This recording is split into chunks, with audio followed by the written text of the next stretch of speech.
Hello and welcome to episode 197 of the Awesome Comics Podcast, the place where the small press makes one hell of a big noise. I'm Vince Hunt, creator of The Red Mouse from Mars. Dan Butcher, my lovely co-host, can't be here at the moment, but you will hear his voice later. He'll be back in a minute. He is, of course, the creator of the webcomic Vanguard, which you definitely need to check out. Yeah. And I'm joined by a man who... No, he's not a dairy product gone bad, but he is Tony Esmond. We've just done almost 2 hours of interview, haven't we? Yeah. That is just fucking, like we've just been saying, absolute gold. Wait till you hear it. Yeah. Fucking brilliant. We know you lovely awesome pod listeners out there. You love it when we just have a good conversation with a creator, and it can deviate, it can go wherever. You get comic gold, you get good information, you get everything in this one from the mighty Evan Dorkin. Yeah. Who I want to say straight up, first off, this came about from a tweet that I put out. It's like a bucket list tweet of yours, isn't it? Yeah, it was like a couple of months ago. I said, because I do this podcast, I'd love to talk to this creator, and this creator, because they were the classic, especially from the 90s when I was reading Wizard and stuff, indie creators that were really sort of putting their work out there. And I said, I'd love to talk to these people about their work and what it was like sort of making comics and stuff. And Evan got back to me probably within half an hour and said, get in touch with me. And, yeah. And that was one of those, what? I know, yeah. And you'll hear about it later, but I mean, I was a big Milk and Cheese fan. Yeah. And Deadline Magazine, and he talks a bit about that. We talk about everything, to be fair. I don't think there's anything we don't actually talk about in this interview. But I've been, a couple of friends of mine have been telling me to read Eltingville. Like, Bob Fingerman's telling me, and it is the best comic you'll read all year. Got to tell you, get Eltingville, and it is just like the truest comic about comic fans you'll read in a long time. Yeah. So we talk about a lot of his comics. I mean, obviously some of you are readers of them anyway. If you're not, you'll definitely probably go check out quite a few of his comics after this. But you know where you can check out a lot of comics as well, Tony? No. It's our sponsor, Comic House. Oh yeah. We're pros. No, we're not. But Comic House are, and they're the indie comic marketplace with a difference. Obviously, they've got a website where creators of all kinds can sell, self-publish their books, put them on there, and it's another way of selling your book. There's a huge selection of titles on their database, and also if you list your book on there and have a digital version, they've got an app which is filled to the gills with amazing indie comic books. It's like Netflix for comics. We always say it every week, but that's because it is. And they've got a great selection at the moment. Tony, have you got a list up at the moment? I have. Yeah, I've got it up. Go for it. Vanguard 15. Yes. Saucy. Yes. That's all you need to say about that. Mandy the Monster Hunter, The Face in the Curtain, Volume 2. Vanitas, The Cthulhu 2014 to present, Volume 1 and Number 2. SCI, Superhuman Crime Investigators, Homecoming, Volume 1, Issue 1. The Guys, that's a great series. That's Issue 6, just gone up. And Heads by our pal Rick Jackson. Yeah. Well, they're all pals of ours, but Heads Issue 1 is on there as well. So go and find it. Yeah, there's loads of stuff. It's updated every week. And also, Pete from Comic House just wanted to another bit of information. Oh. If you're a creator out there, creator, publisher, and sellers, they can, if they've got a profile on there, they can claim it at comichouse.com. So once that's done, that you can add a profile picture, social media details, and it will actually show up on the app. So readers can actually find out more about the creators. Like as soon as they see the book, they then get links to your social media and stuff. I need to do that because I'm shit with this sort of thing. And I've got to do it as well. So expect us to do it probably soon. But if you want to know more about the actual app and Comic House as well, because they've got a 14-day free trial, and it's only like £3 a month, which is amazing value for the amount of comics. Because we're literally every week, folks, we're talking about new comics that are being added. They're not taking any comics away. It's only getting bigger. So you value for money is amazing. So go to comichouse.com and find out more. And I think we should pat ourselves on the back because that was actually quite good this week, Tony. It was all right, wasn't it? It was all right. Yeah. I'm a bit exhausted. Yes. This one's epic this week, folks. Yeah. And buckle up. And we're not going to mess around with a long intro talking about our weeks. No. Because we just had weeks, didn't we, Tony? We were just doing whatever. Yeah. To be fair, I had a pretty good week, but I can't really talk about it yet. So there you go. No. And I've had a lovely weekend.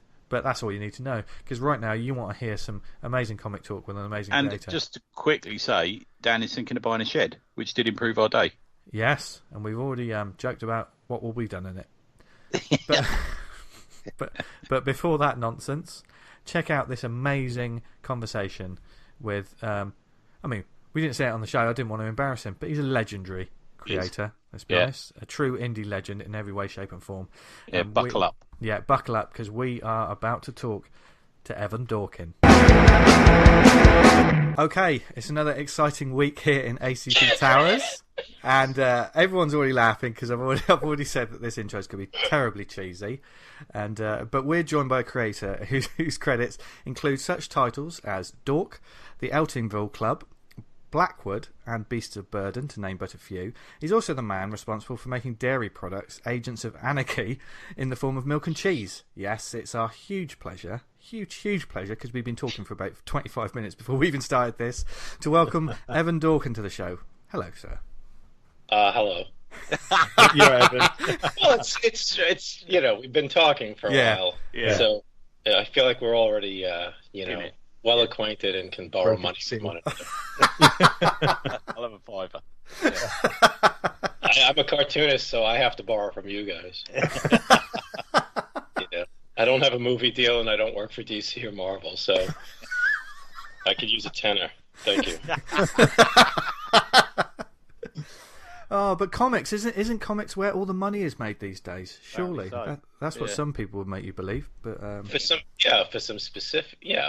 people, sure. No, I mean it's the best time to be in comics. It just depends on who you are in comics, But I mean, we've never had a time where everybody basically can have the Bob Kane deal without having to be a Bob Kane, which is a good thing not to be.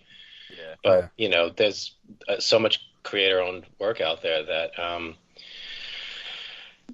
Some of it finally trickles down to the creators. It's just it's a really wide field right now. It's not as it's a weird place to be an aging cartoonist, as I put it earlier before. I wasn't kidding. It's a really weird time to be in my shoes, meaning probably a lot of other people's shoes, where you've been around long enough that people feel like you're comfortably set, and you're actually struggling worse than you were when you 30 years ago practically. I mean, there's a little bit of a luck element as well. So someone from somewhere who doesn't understand comics sort of falls over some of your work sometimes, isn't it? Think some of that? There's always luck. But it's also how much work do you have out there? I mean, so many. When I got into comics, you could go to San Diego Comic-Con, and in 1987 I went for the first time, and this know-nothing schmuck with a very bad comic book, Pirate Corps. Yeah. Which got better, but at the time was really bad. But I was a rank amateur, but the industry was small enough that I could go to San Diego and nervously get drunk with people who ended up inviting me to parties where you could meet everyone, from Comico to Marvel to DC to Fantagraphics was practically at this one party. It was a small convention. And at the time, it was the biggest convention in the country, and it was smaller than like probably Heroes Con is now, as far as the Artist Alley went. Most of the people who were in Artist Alley were right there. Guys like Mike Mignola, people like Jill Thompson. The guy. I mean, it's interesting. I have a sheet of paper of everyone who was in the Artist Alley, and some of them were publishers, like SLG and I think Dark Horse. And it's just, Dark Horse is making movies, and SLG is under, and Comico is under, and it's really weird. If you could do a show on just the career arcs of so many of these people. That some people then Steve Moncues had a television show, and everyone was jealous of the Fish Police guy. Right. And then a year later, he's practically out of the industry. Yeah. And some of us are still going. Some of us are have Turtles money now.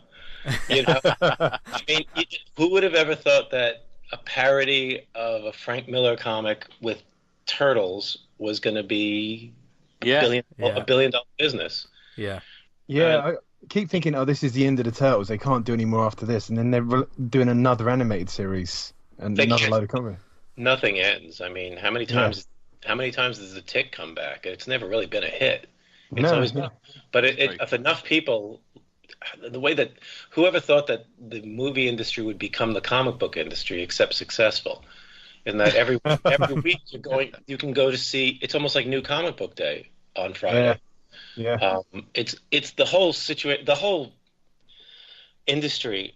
One of the reasons people think that everybody in comics is doing all right from outside is because they see the movies and they just assume this glamour and this money gets flung around.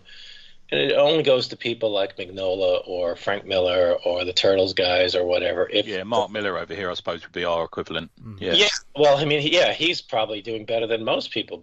The fact that most of it funnels to him and his creators, which is an amazing thing that just did not happen back in the day. Yeah.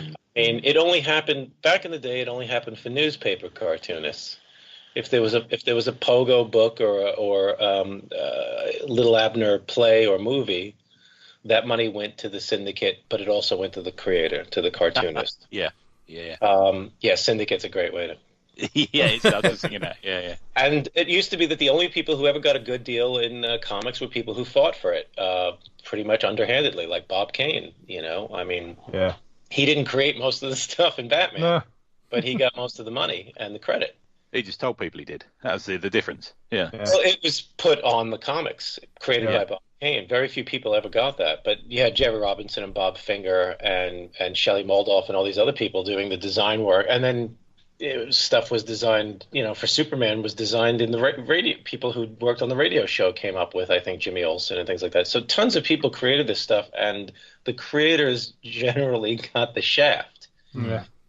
I mean, we see people, whoever's name is presenting. When you've got Stan Lee presents, that's who gets the credit and gets all the cameos and people saying crazy shit like they want Stan Lee on a stamp and a statue, which is a fucked up sense of priorities, even if you're a Stan Lee fan, in my opinion, but whatever.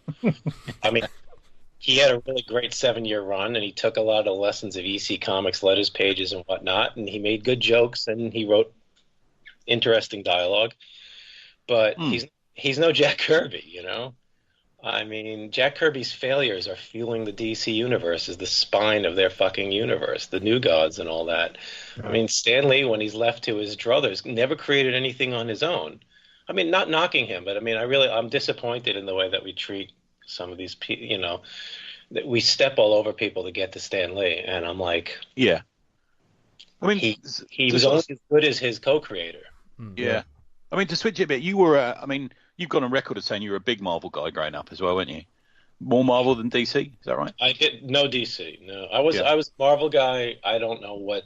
I think that Marvel just struck me as cool, and Marvel made sense, which is a ridiculous thing to say about Ant-Man and Nova and the Skrulls and all this other garbage.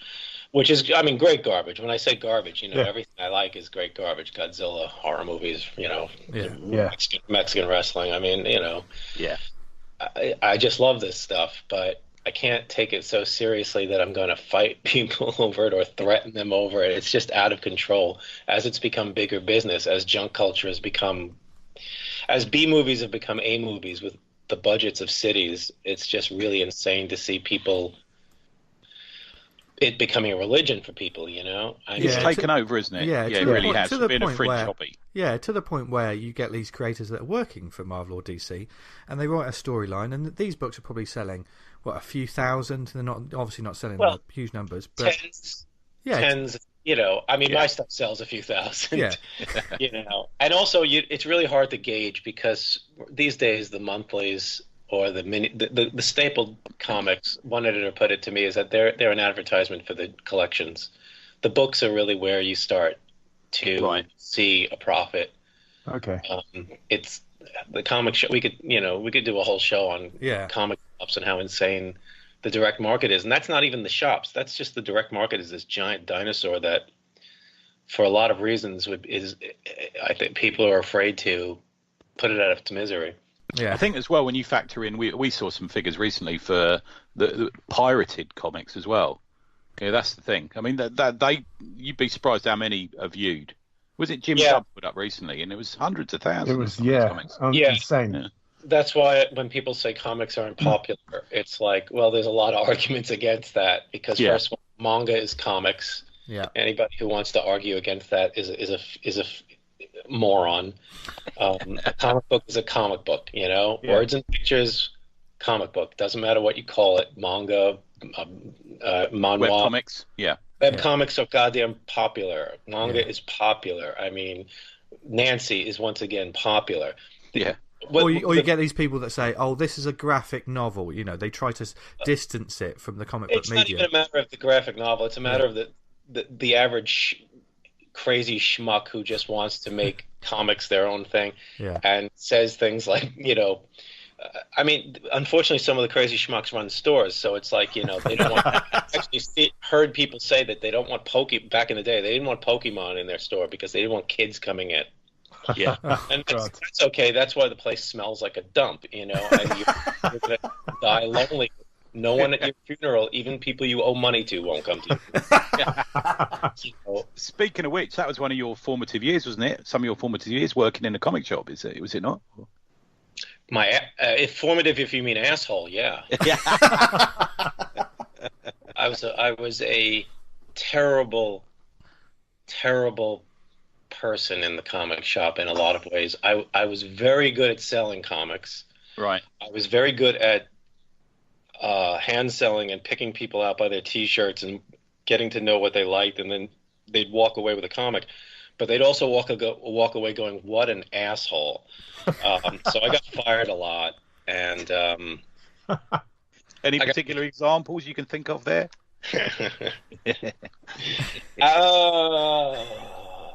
I got fired. Well, I hated this kid. I think his name is Buddy, and he was a real pain in the ass, and he had done something really obnoxious. So I was in a bad mood. This is a terrible story. This is like, I make fun of retail, but this is why I don't own a shop and why I am everything. I rail against everything that I used to be as far as a comics retailer. I was good at the comics retailing. I was not good at the interpersonal stuff or the team comic store. I was just a messed up 18-year-old, 19-year-old at the time. I put a tire iron in the back of his into his spine, and then I started twisting it into his shirt until it gave him, I guess, a metallic version of the Indian rope burn. And he was screaming a little bit too much for everyone to take from this. So my tire had gone flat, and I was just in a bad mood, and I justified. I don't know what you'd call what I did to him, but listen, we've all been tortured in comic shops as teenagers. I've got to tell you, I remember going to a comic shop in Richmond asking for Usagi Yojimbo, and the bloke just fucking laughing at me and walking off. Do you know what I mean? I understand that. I've had that happen. I've had that happen to me too. But you're not supposed to be assaulted by the. You're not supposed to have your flesh turned into a vortex in your back. Was that the point where you thought, maybe I should make comics instead of trying to sell comics, or did that happen a couple of times? I think that was the point where I just thought, I want to hurt Buddy really badly. Yeah. I don't think I was already trying. I already knew I wanted to make comics, and back then I had enough. I was had no confidence, but I had enough confidence in thinking that I was, again, going back to what I said earlier about the industry being smaller, there was much less of a gene pool of talent out there. And a lot of untalented people could get their hooks into the industry after the Black and White Turtles explosion.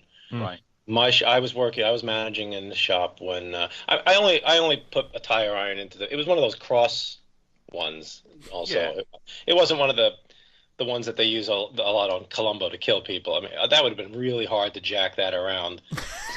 But I had the cross one. I just want people to get a good visual. Literally nobody knows if you're telling the truth now, Evan. I've got to be honest with you. I'm sorry? Literally nobody knows if you're telling the truth. I'm gonna go with probably is. I'm gonna go with true. Oh yeah, I got fired for that one. I also got fired for almost losing my virginity in the store once. No, did I get that's fired? That's a shame.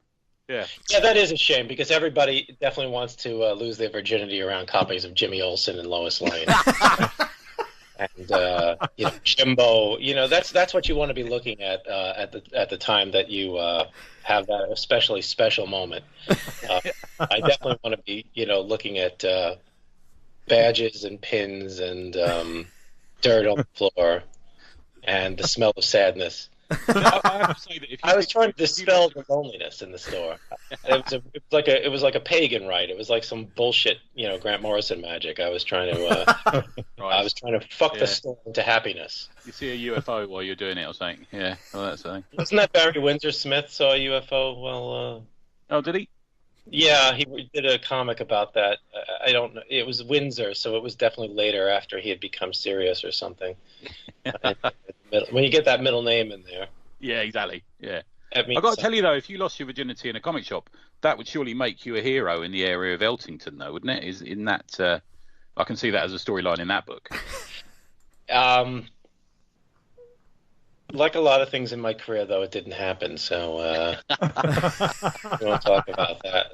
I don't know why I'm talking about this in the first place. I'm tired. That's what happens on this show. That's how we get you. Oh yeah, you got me. It's almost a good story. You almost got a good story on your. It's just like Detective Comics 1000, almost a good story. Someone. No. I haven't read it. I'm just making a joke. It's just a comic. Yeah. It's a larf. Yeah, isn't it? They call it a larf. Satire, people. Satire. Live action role playing fuckery. I want that on a T-shirt. With that's fine. Do what Comics does. Just print it up and don't pay the creator. Yeah. So I know that we're 5 topics removed from what you asked me, but that's the way, unfortunately, my brain. Right, man. Oh, that's what we like on this show. Obviously, you've had a sort of long and storied career, and obviously, yeah, that's the way of putting it. I've had a long career and I've done some stories. What is it about like comics that keeps you coming back though? Like I'm mentally ill. Like most people my age in comics, I just got I used to say that the ink got the cheap newsprint. The ink would transfer to your fingertips and get into your system, and comics fans all became like these David Cronenberg rabid they came from within types who just ink got into your blood, and it became a natural way of thinking about stories, and it just became the way that I've always been a fan of movies. I was a huge nerd when it came to anything, but back in those days, I'm 53. I don't know how old you guys are, but not far off you, dude. Yeah, about the same. Yeah, if you get Steranko jokes, you can't be too young. You can't be. Oh boy, Steranko, Christ! What a goof. There is a certain mythology growing up around Steranko. I'm beginning to doubt some of it. It's called horseshit. Yeah. Steranko. Mythology is a great way of putting it. Holy Christ! My wife and I and Paul Dini found ourselves sitting at a dinner table at Dragon Con with Steranko. Right. And now I talk a lot, but Steranko can talk while eating the way that most people can just talk. And it was really interesting to see him shoveling food into his mouth while lying about being Steranko or whatever the fuck it is he does. And then we had John Byrne on the other side of the table, and he was doing his character. You know what I mean? Yeah. It was the worst. It was horrible. I don't even have a good story for that. It was just horrible. I think we're almost at the point where him and Neil Adams are trying to make up even bigger bullshits just to outdo each other. There's Neil Adams has outclassed. Has outclassed Steranko because Steranko only makes up mythology about himself. Neil Adams makes up mythology about the universe. He does. So Adams has made a video of how the universe works and how rocks become planets and suns. And I was lucky enough to have seen this on the Legal Defense Fund cruise, right? Where he debuted this thing, which looked like a 1976 video game, which supposedly cost him like $100,000 or something crazy that's floating out there. And if Neil Adams telling you about the origins of the universe is like Ralph Cramden talking about science. It was just this bizarre. He did this show, and it included inner Earth theories, and it was just fucking unbelievable. And Yeah, those are two men that I don't get it. I get the talent. I don't get the. Oh my God, it's exhausting to think. It's like when.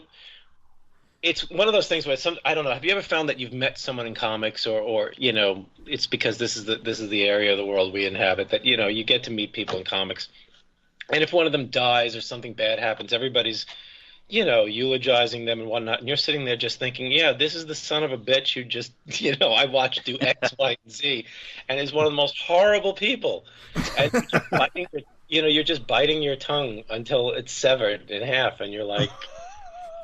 Let it go, you know what I mean? Let it go. What can you say? But Adams is a weird dude. I find him. He's strangely intense, isn't he? Whenever I've met him, he's sort of he shakes your hand for a little bit too long. I always find that slightly uncomfortable. Well,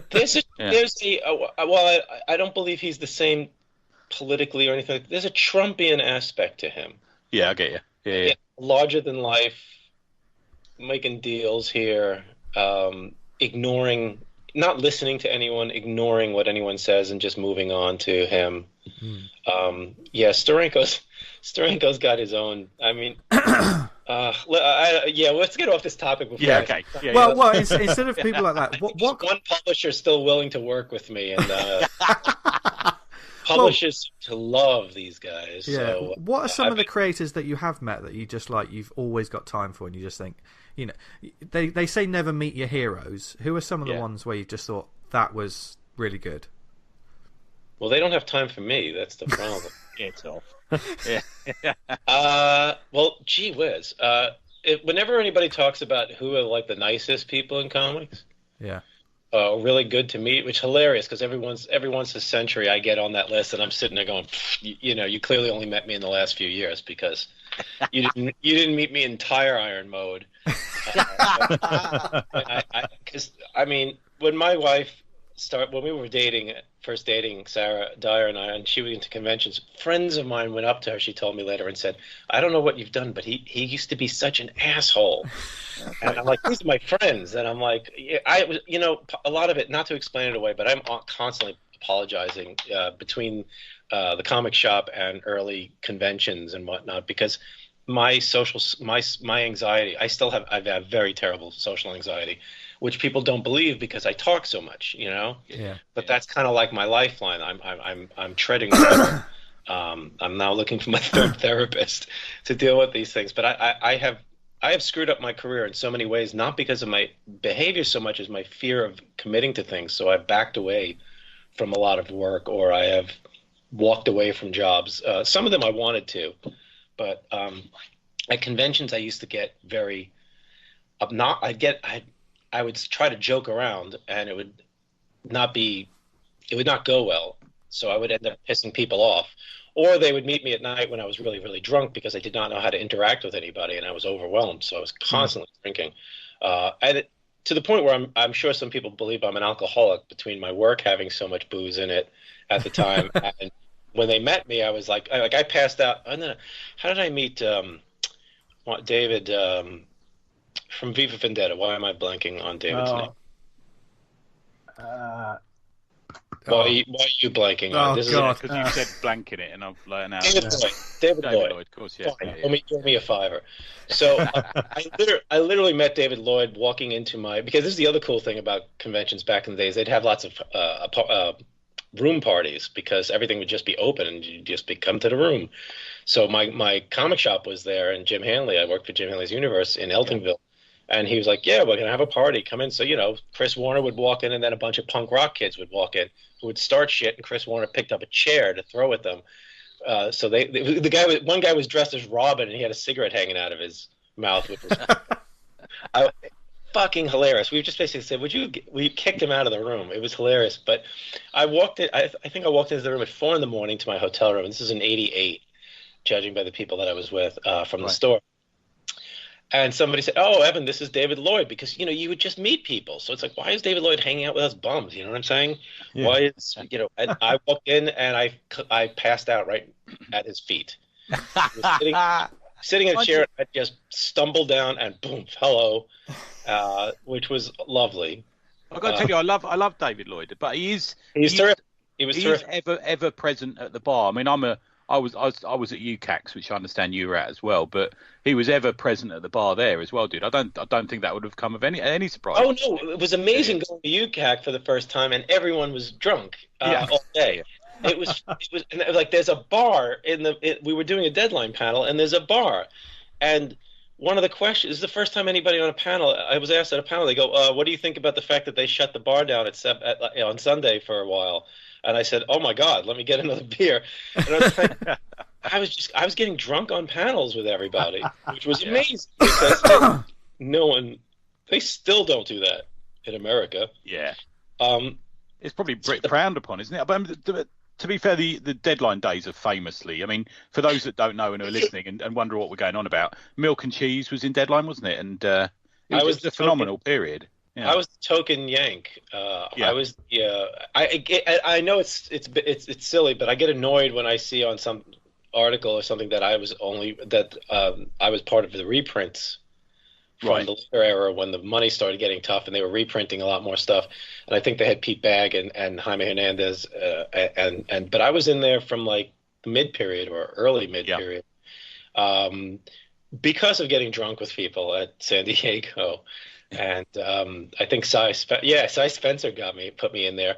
I'm trying to remember now. Dave Elliott was the editor on Deadline, and I had met him, and he was trying to get me in, but he had left the editorship, and Cy Spencer took it over.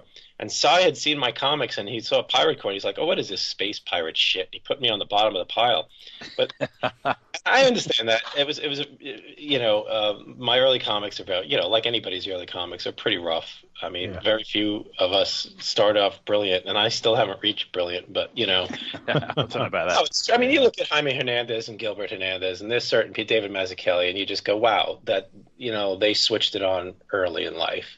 Okay.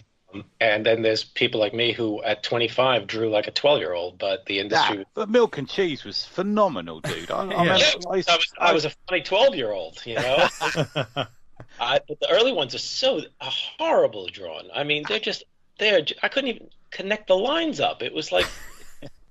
It was like a physical therapist would show this kind of artwork to people and go, "Look, my 6-year-old is not true. Well." To anyone listening, this is just self-deprecating. Yeah. I was buying it off. We have things called news agents over here. It's like newsstands for you. I was buying them out of the news agents, fucking loving them, dude. And the best thing I like about your stories, like that and Eltingville and some stuff in Dork, is you write the best angry people ever. Yeah. I think anyone writes angry people as well as you. Thank you, I guess. There's a real. I got to find that third therapist tomorrow. I remember somebody saying once that they felt that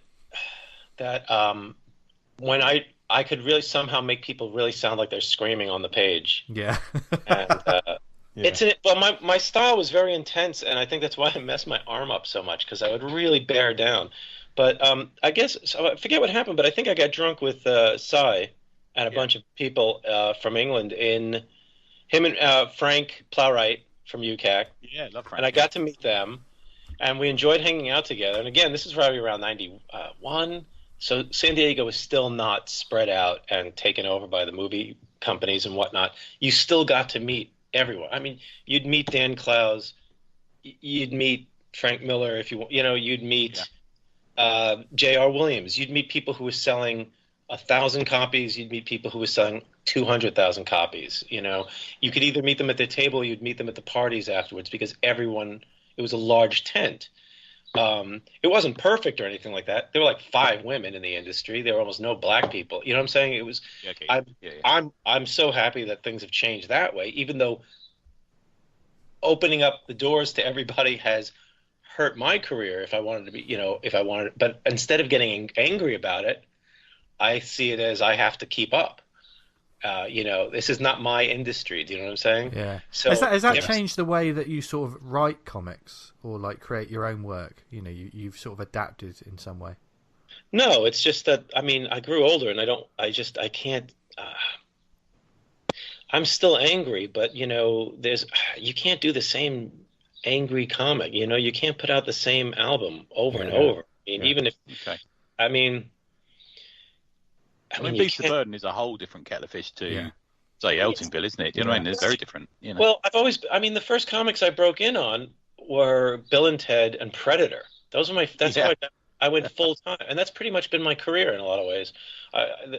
Genre comics, licensed. I've done kind of everything out there to some degree without meaning to. It's just that I've had a lot of interests, and I don't have a need to just do Batman stories. I mean, I had an opportunity to do Batman stories, and I kind of wish I did it, because if you do one decent run or one book than anybody, then you kind of will have more followers on Twitter. You will have.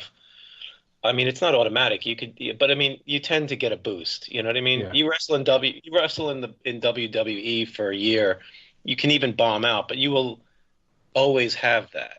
Yeah. Well, there's many creators who have worked for the big two, and then they do their independent stuff, and they make more money from those because they've built up this name at some of these big companies. Well, it's like the in the genre work, in the front of of previews. Career arc, you do some independent work, you get picked up by Marvel or DC, or you do a little bit of work, Boom or Dynamite, Dark Horse, and you end up at Marvel and DC. You do a run that people love, or at least something that got some attention, because I mean the characters will bring people to you. Now the thing is, the more talented you are, the better you can push that run. You know what I'm saying? You don't get into WWE or Marvel just for the hell of it. I mean, you don't automatically get Batman. You don't become Scott Snyder or Tom King. You have to do something that gets you into that position.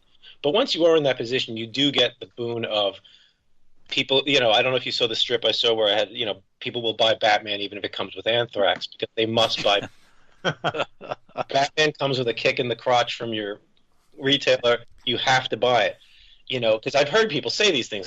Well, the guy I hate is doing Batman, but I love Batman, so I got to buy Batman, which is is insanity.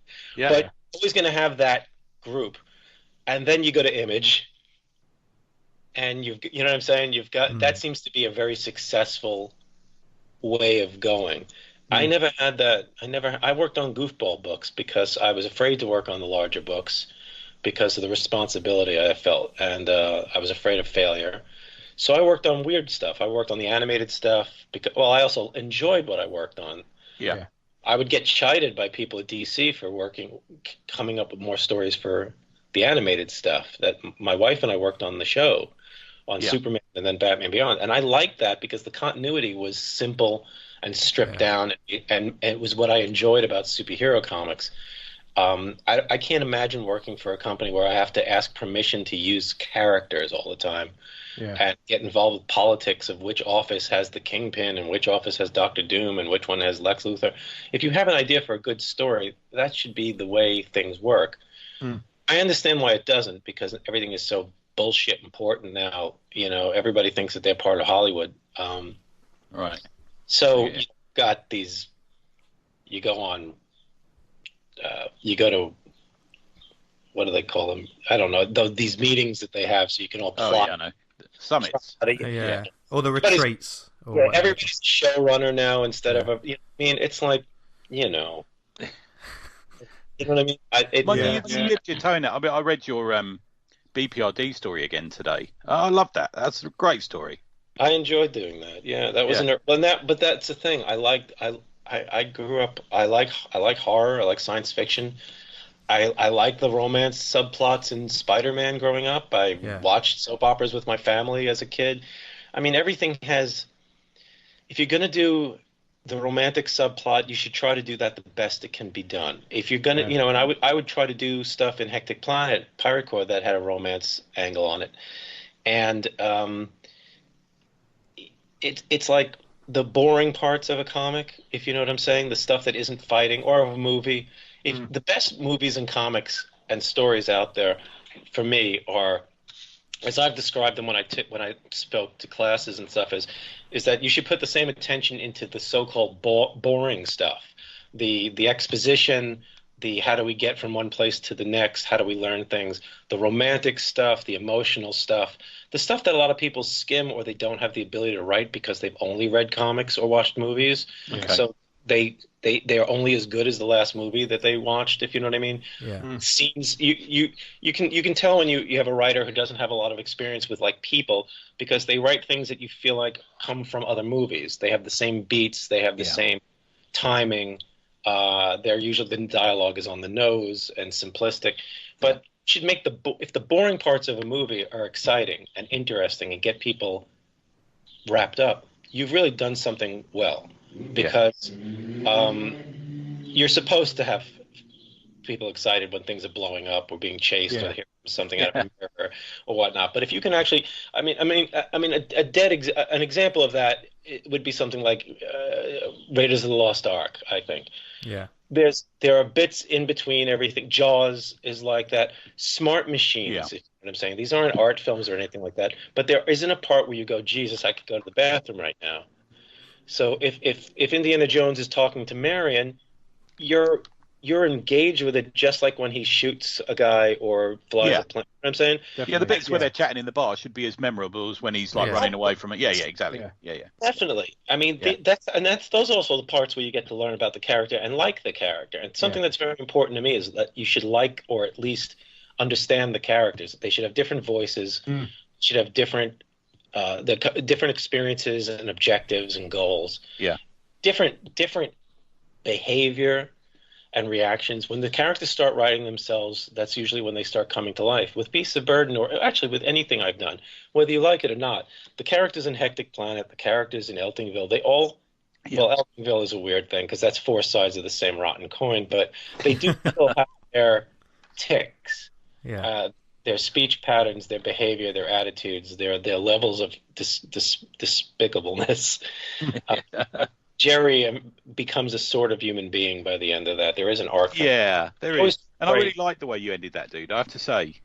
And that's well, from what you're saying there, that's a great example, because the bits I remember from Eltingville, I mean, for those who haven't read it, some things end up with shops being destroyed and people being murdered at comic conventions. But the bits that you remember are the interactions between them. You know? Well, it's not a plot heavy.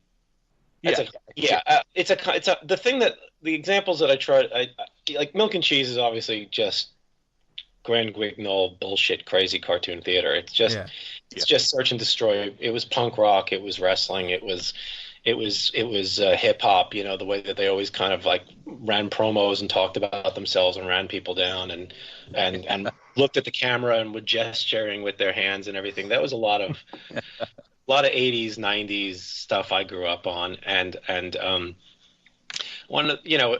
it was just a goof, and circling back, that got me into Deadline, and going to UCAC and everything was a super important, amazing thing. And now to answer your question 7 hours later, let's see who some of the people are that I've met that I really like. I completely forgot about that question. Because it reminds so when the people say who are the nicest people, so Sergio Aragones is like top of the list. Nice. Yeah, you're a big Mad guy as well, aren't you? You're Mad and Crazy and all that sort of thing. Big influences on you, are they? Or? Well, Mad was a huge influence. Yeah. My biggest influences in comics were Marvel Comics, Peanuts as a kid, newspaper comic strips and whatnot. I loved Tintin was running in a children's magazine out here. Okay. So I really that was my first exposure to a kind of like adventure story, because I hadn't read Barks and I hadn't read The Spirit or that was like a little hard to that was hard to come by. I think Warren was publishing that when I was a kid, but I would not have seen those. I mean, back then distribution to stuff was really tough. I never saw a Charlton comic on the stands in my life. We very rarely got them over here, Charlton. No. It's only recently I've kind of discovered them myself. Yeah, they would turn to like vampire ashes by the time they reached you over there. That's true. They weren't the best quality, were they? Paper. Yeah. Digital ink was created for Charlton. It's just like those comics are amazing. They're like Ed Wood movies with staples. They did not care. They would put them pages in, however, you know. They would apparently choose the stories by thickness. They'd have them on shelves, and they go, "Well, I need about this much story to fill this one out." Oh, unbelievable! Comics is like coming out of the dregs of that still. You know, the lack of professionalism and the cheapness and the craziness. It's one of the things I love about comics, but it's also infuriating as a profession, as an industry. But Sergio, yeah, Mad.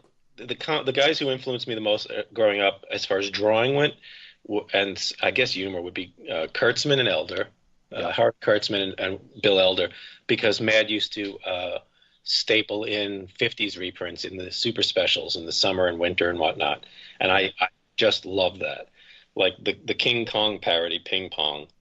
Yeah. There is floating about in my comic room somewhere a copy where they did an EastEnders parody, which I might have to send you. Really? Yeah. That's funny. That's odd. I'd never. Of course, I wouldn't see that. Yeah. But they were. I love the amount of detail. I love the freewheeling.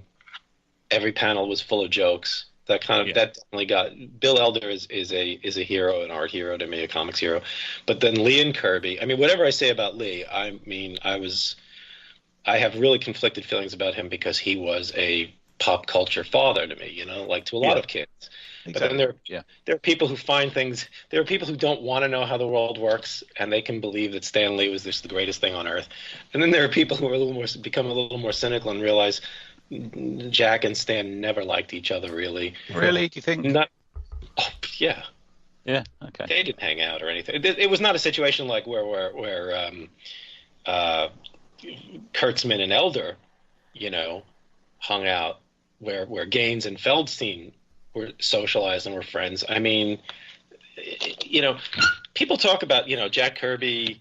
They kind of infantilize Kirby at times to defend him against Lee and everybody. But him and Joe Simon were two of the biggest. They were like the Liefeld and McFarlane.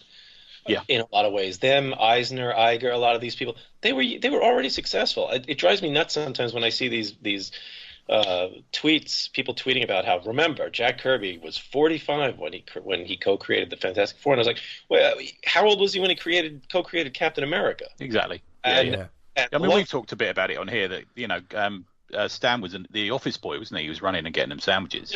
I mean, by a lot of accounts, he was the putz. I mean, he's a bit of a schmucky guy who he stepped in a lot of good shit. He did a lot of smart things. He was funny and personable, and there are stories about him being a decent guy. But a lot of times, when it came to the clinch, when it came to the gut check, he kept his mouth shut and or did the wrong thing. It was whatever benefited him to look best. When comics weren't important in the 80s, he gave people credit a lot.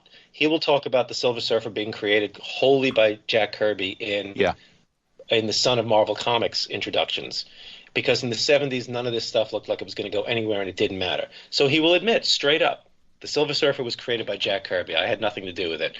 He drew it into the comic, and I don't know how any judge on earth who's not paid off or ignorant can look at Jack Kirby's original pages and not read the plot notes all over those things, and even and the notes for dialogue, and then see how the comics come out and not think Jack Kirby co-created all this stuff, co-wrote a lot of this stuff, made up a lot of this stuff.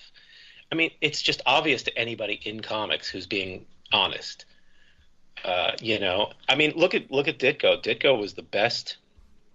Ditko was probably, if Kirby was a giant bugaboo for Marvel's legal department, okay, right. They finally settled because they knew they were in the soup. You know what I mean? Yeah. There's a reason that they settled, because they could have lost the barn. Ditko they would probably dancing with champagne every time something happened with Spider-Man, knowing that Ditko would never sue them, that he wasn't really? That kind of person. Because he's credited. One of the things that the judges said in the Kirby case in New York a few years before the settlement, when Kirby kept getting overturned, and it was like, how could they say he never created anything or wrote anything? That was one of the judgments this one judge had. The lawyers should just show him where Kirby was credited for creating the Silver Surfer in the comics, where he's credited for ideas and letters pages back in the day. Ditko is the only guy who got a co-writer, co-plotter credit on Spider-Man, and I believe he got it on Doctor Strange. Okay. But there's hard right there in the comics, baked in the credits and baked in the letters pages, where Ditko is credited as a creator. I mean, Ditko's a strange one, because he kept coming back, didn't he? I know we so did Kirby. So did Kirby. I mean, People got to eat. People got to work. This is an entirely different group of people from us. We can't think about how we're cartoonists now, creators now, by and large, are sitting around scratching our heads, spending a week trying to fix a panel. Yeah. You know what I mean? And we've never been to war. We don't have 5 kids in the suburbs, and we have to keep up the payments. You were on the Deadline tour. I think that counts as being to war, doesn't it? Is that similar? That was me being someone else's child they had to take care of. Because we were on the highway, and I opened up the side of the van and hung out of it, and apparently scared some people, which that was just stupid, typical behavior of mine. I was a little self-destructive and stuff, and we've all been there, dude. Though, do you know what I mean? It's they were the times, though. That was before the internet and before everyone videoing everything you did, and that's what we Brooklyn kids did. We hung out of vans at 70 miles an hour. I was stupid. Except I'll tell you one thing though. Whatever I did that scared somebody on that tour, the drug use of certain members of the scene terrified me. Holy shit! That was the Nazi level drug. Yeah, that sort of. Yeah. And my stepfather was a narcotics cop, and I was okay. And I was like, "Woo! This is." I mean, the alcohol I understood because half my friends were drunks, and drinking is something you do. But we were not a big. That was something. You basically toured the States with Deadline, did you? Is that the story there? Is it? No, it was the UK. Oh, okay. Where did you go? Can you remember? Or I went to the floor. I went out. One night I was so hopped up on a variety of things. We were at the what was the club? Now I can't remember it. There was one in New York, and there was one in wherever the hell we were. Shit, it was in a church. All right. Former church out here. Now I cannot remember the name of the club. It was a big goth joint, disco and everything. Well, anyway, I was out of my mind, and I was it was kind of like a Ditko splash page. They were just laughing heads and floating in the air. I was obviously some kind of spectacle for about 20 minutes, but it was pretty fantastic. I had a great time, but the thing that's great is that I didn't have to drive anywhere. I don't want to do it. I felt really safe. I remember sitting in a pub in Glasgow. I'm probably pronouncing it terrible. Sorry. That's right. Yeah, that's fine. Yeah. With like Frank Plowright and maybe a bunch of people. McCrae might have been there. It was just a whole bunch of people, and it was great. We just sat in this pub for like 10 hours, eating, drinking, and people kept coming and going. It was one of the nicest, just most enjoyable days of my life. And that's we were all McCrae for you, though. McCrae's great company, and he can swallow a pint of beer in one swallow, I think. I haven't seen him. Yeah. I think the story was that John was a teetotaler until somebody got him started. And right, okay. Like he was like me, because I didn't drink until I was like 20 or something like that. I just never drank at parties. I was a real Boy Scout. And that's why in my mid-20s I was still like a high school kid, because I didn't know what the hell I was doing, and I was a slob. John's great. I love John. Oh my God. Yeah, John's so good. He's just one of the now there's a gentleman and a great guy and a good dance partner, and he's great. He's such a panic. He's terrific. Glenn Dillon, I love Glenn. I loved Steve Dillon. That was terrible. Yeah. Philip Bond is wonderful. Loved all the. I didn't get a bad vibe off of one person from Deadline. I don't know if we could say that about any kind of large anthology or project. And I liked everybody. I mean, Shaky Kane, I didn't understand. There were big question marks in my head half the time, but he was great. We've talked to Shaky Kane, and we felt the same. As Sarah says, it's Shaky Kane 2000. I don't care if he doesn't sign his name that way. We always call him Shaky Kane 2000. But, I mean, Disraeli, whatever his, I can't remember. Yeah. He was nice. I mean, I goofed on his name because Demon Draftsman was a little poncy. Is that the word? Yeah. But everybody was cool. Everybody was cool. I mean, Rachel was nice, but I probably stayed away from her because I probably felt like I was like a little monster child around, humans. I loved everybody's work. Carol Swain, I think, did some stuff for Deadline, but I didn't meet her. I met Hunt Emerson, but didn't know it, and that killed me. Right. Okay. Right. We had a Right. large group of people. It was at, I think, the second convention that I did. I did 4 of them.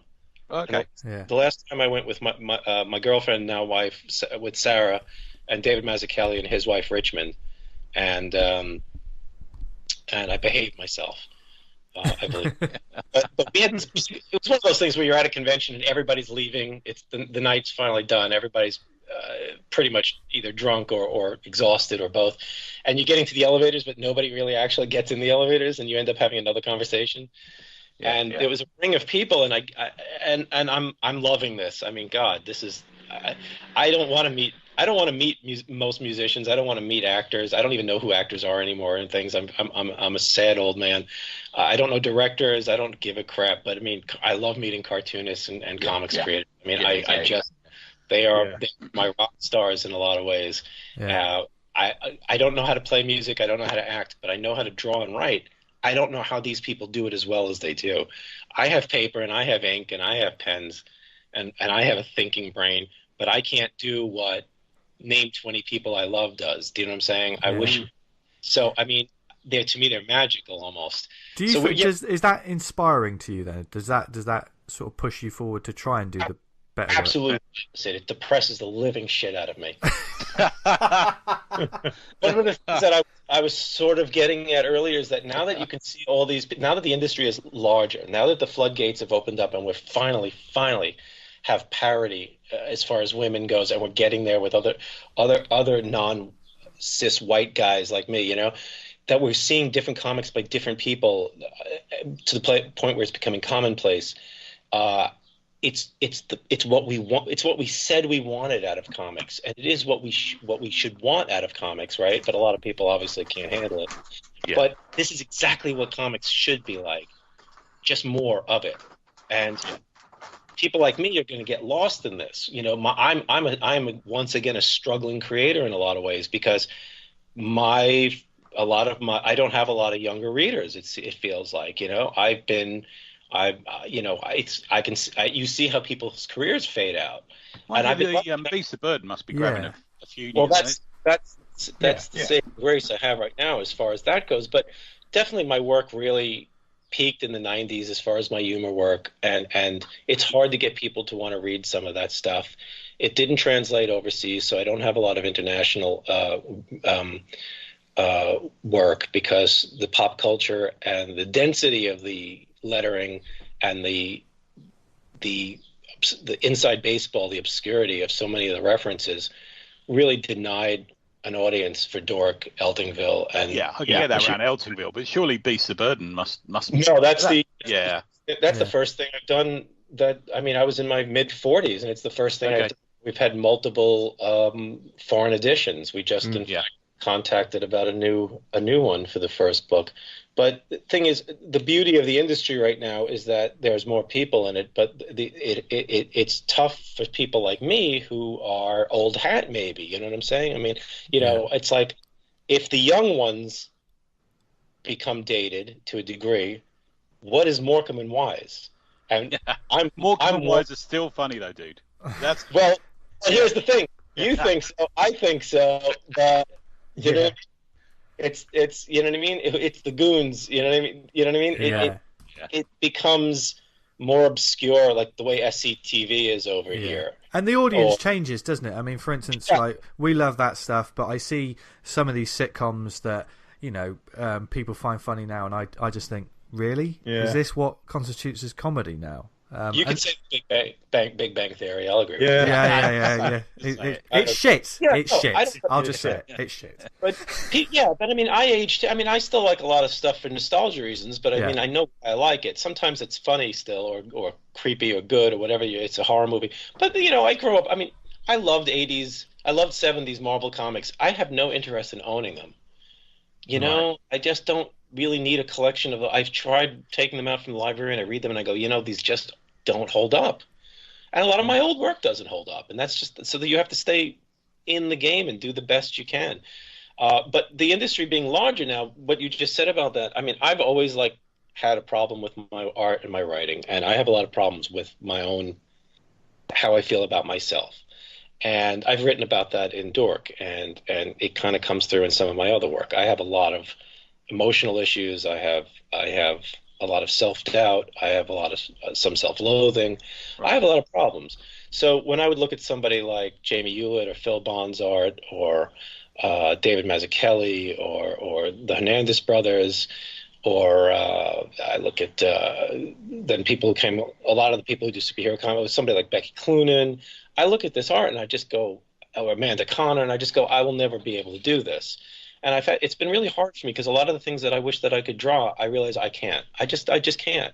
I can't do Beasts of Burden. I can't draw Blackwood really by myself. One of the most pleasurable artistic reading experiences I've had for a while, dude, was the last few issues of Eltingville. I mean, that's the detail, just those pages are just incredible, dude. It's gravy because I don't like the meat. You know, all right. The details hide. The details is a lot of overcompensating. I mean, but at the same time, I also enjoy doing them. I mean, it's self-deprecating, but I do realize that, and a lot of it is also OCD, which a lot of people in comics are dealing with. You just can't leave the page alone. That's one problem a lot of us have. But you switch up between those big scenes with like literally hundreds of people on a page to them sitting in the car, you know, discussing things. Yeah, but if you look at them in the car, look at those hatching lines. Right, okay.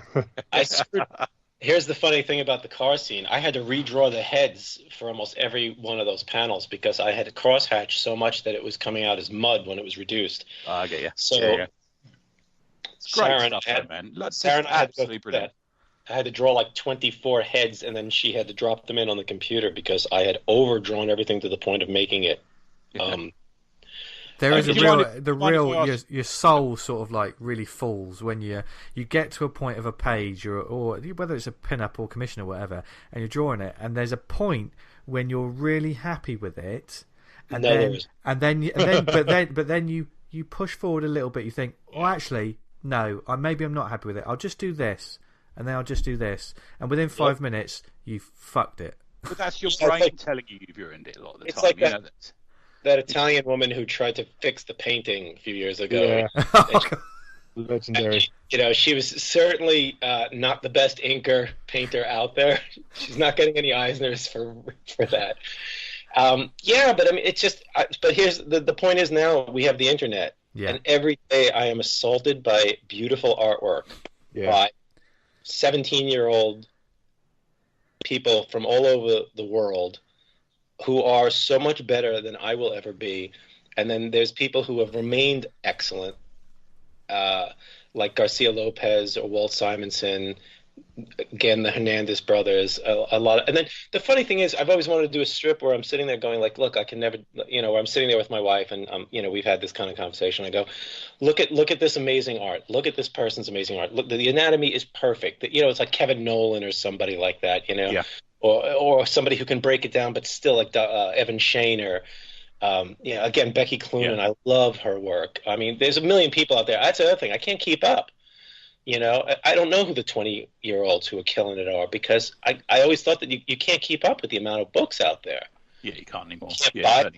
That's part of the problem, though, I think, you know. It drives me nuts, though, because I've totally fallen apart on independent work as far as, like, art comics go. The New York Public Library has amazing range of books. I mean, I just got my favorite thing is Monsters. It's on the shelf downstairs. But between all the manga coming out, all the small press coming out, I don't really keep up with the superhero stuff. But there are some things that I'm following here and there. Ether is a cool book. Cool. I think that's Matt Kitt and David Rubin. I mean, David Rubin's an amazing artist, you know? Yeah. So I'll look at these things and these people who do these beautiful, beautiful Garcia Lopez. I go, look how beautiful this is. We were only talking Garcia Lopez this week, weren't we, guys? He is fucking outstanding. Yeah, he's fucking big. Also, amazing. One of the nicest people I've met, but like I was like shaking when I met him and I didn't know what to say to him. So I was just like, you know, he's so cool. I love his work. I mean, he's somebody who's just like, valued by the community, I think, more than the fans, and he's never worked on the hot property. You're right, yeah. I was reading Cinder and Ash this week, which is an amazing book. But who's like, you know, I mean, he's always he's perfect in some ways. Do you know what I mean? It's like you don't know. It's almost like you don't notice. He's like he's incredible. There's pieces that he's done that Nolan inked. This Doctor Strange Fate one shot in the Amalgam is just one of the prettiest mainstream comics I've ever seen in my life. His stuff is gorgeous. They're still using all of his artwork from the 80s on all this marketing. Yeah. No matter who is popular drawing comics from the 90s on, they're still using this. You're still seeing John Romita art, John Buscema art, Kirby. Yeah. Sometimes Kane, sometimes Cole. I was going to say Gil Kane occasionally. Yeah. You're seeing Garcia Lopez's DC work like crazy on everything. Infantino, you're still seeing these clean versions of everything. Yeah, maybe a bit of Perez here and there. Yeah. But Perez was another person whose work I loved. As far as superhero comics went. So I had Kirby, George Perez, Bill Elder, and Kurtzman. So I had to become a detail-oriented ding-dong. Right. Also, Wally Wood on the Mad stuff before I got into the EC stuff. I love detail, but I also like detail in movies. I liked movies where I liked slapstick. I liked big comedies where things were collapsing. I liked Buster Keaton. I liked It's a Mad, Mad, Mad, Mad World. Yeah. I liked chaos. Yeah. I can see you as a Marx Brothers fan. I take it. Love the Marx Brothers, Laurel and Hardy, Abbott and Costello. I mean, everything. I was a big comedy nut growing up. I watched all the Britcoms and British shows that were being shown on PBS and in syndication. I've heard you mention the Goodies as an influence. I love the Goodies. I know when I first met people would groan when I mentioned them. They're always like the sort of second-rate Python, really, I suppose. But there's a lot of things about Python that I still love, but a lot of Python is very stiff and didactic to me now, and the Goodies is just fucking ridiculous. So I'd be like I was a geek in like so many ways. I was a comic book geek. I was a comedy geek. Like I'd be watching Willy Wonka, and I go, oh, that's Tim Brooke Taylor, and I'm like, what the fuck? What Brooklynite American needs to go? Oh, I almost bought a Bill Oddie album, but I didn't have the money for it. What are you, stupid? I'm like watching Casino Royale, and there's one of the two Ronnies is in there. And I'm like, yeah. I need to find a life. Ronnie Graham and Ronnie Barker? Ronnie Corbett and Ronnie Barker, Sorry.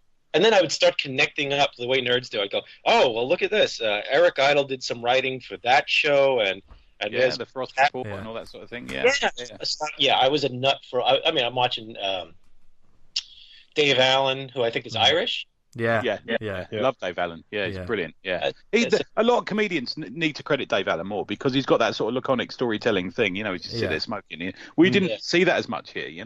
Yeah. So we had of course everybody was watching Benny Hill, but I'd be watching the two Ronnies. No, I mean for me, Ronnie Barker is one of the greatest comedy actors. Yeah, Porridge is great. That will ever live. Is he the little one or the big one? He's the bigger one. Yeah. The big one. He's very funny. He had a show about a corner shop or something that he owned. Yeah. Open all hours. Yeah. Oh, right. So I mean, I was such an Anglophile. So getting into Deadline was very interesting from that. Yeah. But I loved the Goodies. The Goodies made me laugh. So I sat with my daughter watching a piece of footage from the Goodies, and I just found on YouTube about a year ago. And I didn't go down the rabbit hole because I would have just continued watching it, but I found myself laughing a lot. Yeah. I mean, Eki Thump is still a phrase used right now. Yeah. I mean, it's a shame that there's the blackface. I didn't remember that stuff. I'd forgotten all that. Yeah, I know what you mean. There's a lot of blackface in a lot of the things, unfortunately. If you like old stuff, you're going to hit a lot of racism. And it sucks. But, yeah, you know what I mean? I don't have a problem with people not doing stuff. I'm not a fan of the Ricky Gervais let's piss people off, it must be doing something right. No, it's bullshit. It's lazy writing. Things changed, you know what I'm saying? I mean, and he's not funny anyway, but I mean, pissing people off, you can piss people off just by smearing shit on their face or doing a ring attack. I've tried it. Yeah, you can. Yeah. It's like jump scares. It's like pissing people off is like a jump scare. It's cheap. It's cheap heat in wrestling. It's the easiest way to get a reaction. Yeah. And if you're a well-fed white guy and nobody's fucking with you unless you're getting reviewed for your bad comedy, it's very easy to just go, I don't get it. I don't get it. Why are people so uptight about shit? Because you haven't lived that life. Yeah. Now, I'm somebody who's written stuff I look at some old panels and things, and I go, I stopped using certain words. It wasn't to get people to like me or to get people to stop bothering me. It was because I realized that's bullshit. Yeah. There's no reason to be. I mean, there were times when you were writing and you were using an epithet like faggot. Okay, it is part of the character, and you are clearly making a choice to show this character in context realistically. Yeah. There's a difference between that. And just using it as you watch some 80s. Yeah, of course. Yeah, the people in Eltingville use a lot of racial stuff, but that's because they're scumbags. It's like. Yeah, I mean they're horrible people, but the fact is you have to know where they're coming from. When you're just using if you're just using fat jokes or using the word retarded or something like that, and you're just throwing that out there because it's a placeholder for a real joke. Yeah. And you're just tucking that out there. I mean, yes, you could say, well, it's realistic, but at the same time, you can tell when somebody's writing realistic dialogue to make a point. Yeah. To show character, and that's either revealing or you're condemning that behavior or whatnot, or when you're just like in the 80s and you're not thinking. When my earlier strips, when you're not thinking and you're just spraying funny words out there. Yeah. With caring, and I think you can grow up. You can care, and you can still do crazy humor that doesn't have to insult people for no reason whatsoever, if you know what I'm saying. Not because of their behavior, but because of who they are. Yeah. I get you. Yeah. There's stuff that I cringe at in my old work, but it's like, course correction. Yeah. And it's to be politically correct. It's because you're not an asshole. You can still be funny. I mean, do you like Mike Kupperman's work? Anyone? I don't know well enough. I've looked it up. Yeah, but yeah, he's hilarious. Now I'm trying to remember her name. The cartoonist who does. She's doing a lot of television work now. Jeez, she did BoJack Horseman, but she does. Sarah Silverman. No. She does the art and stuff, but she does her own comics too. But anyway, they're not punching down, making fun of people for their looks or any shit like that. And hilarious, and they're certainly safe. There's just there's laziness, and there's also wanting to be better. The same way that you want to make your ink line better, or to become a better writer, you should also just be thinking about the content. Yeah, definitely. Well, no matter what you will say about your work, Evan, and I know, and you're not going to believe a single word of what I'm about to say next, but I know that obviously there's a lot of our listeners who are big fans. We're big fans. Yeah. And and you can't stop me because I'm recording this, so you have to believe it. No, but I mean, looking forward to seeing even more work from you. How well is Blackwood been received, by the way, since it? I have absolutely no idea. Is that still in the ether at the moment? Is that? No, I'm starting the second series of scripts like tomorrow. Awesome. Okay. I never finish a sentence, do I? I just go off and make new ones. So dude, it's awesome. Even they did. So we got in the elevator. We got in the elevator at UCAC. And somebody says, "Hey, what'd you think of Hunt Emerson?"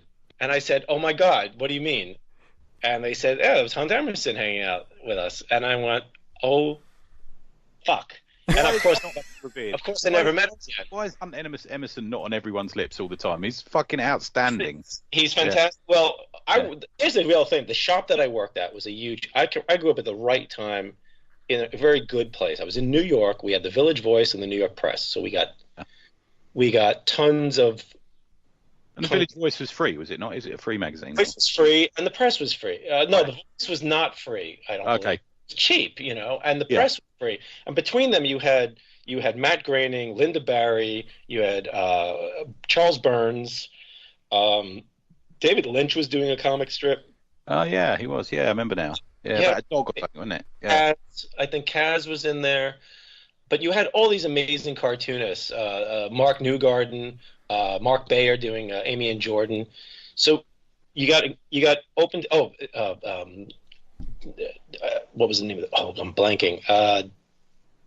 Steven, a weird strip somebody by Doug Allen, which was a strip that I absolutely loved. And then I saw at college somebody had put a strip up on a locker, and I finally found it in the New York Press, and I was pushing Kim Thompson and Fantagraphics to pick that up, and eventually Kitchen Sink did.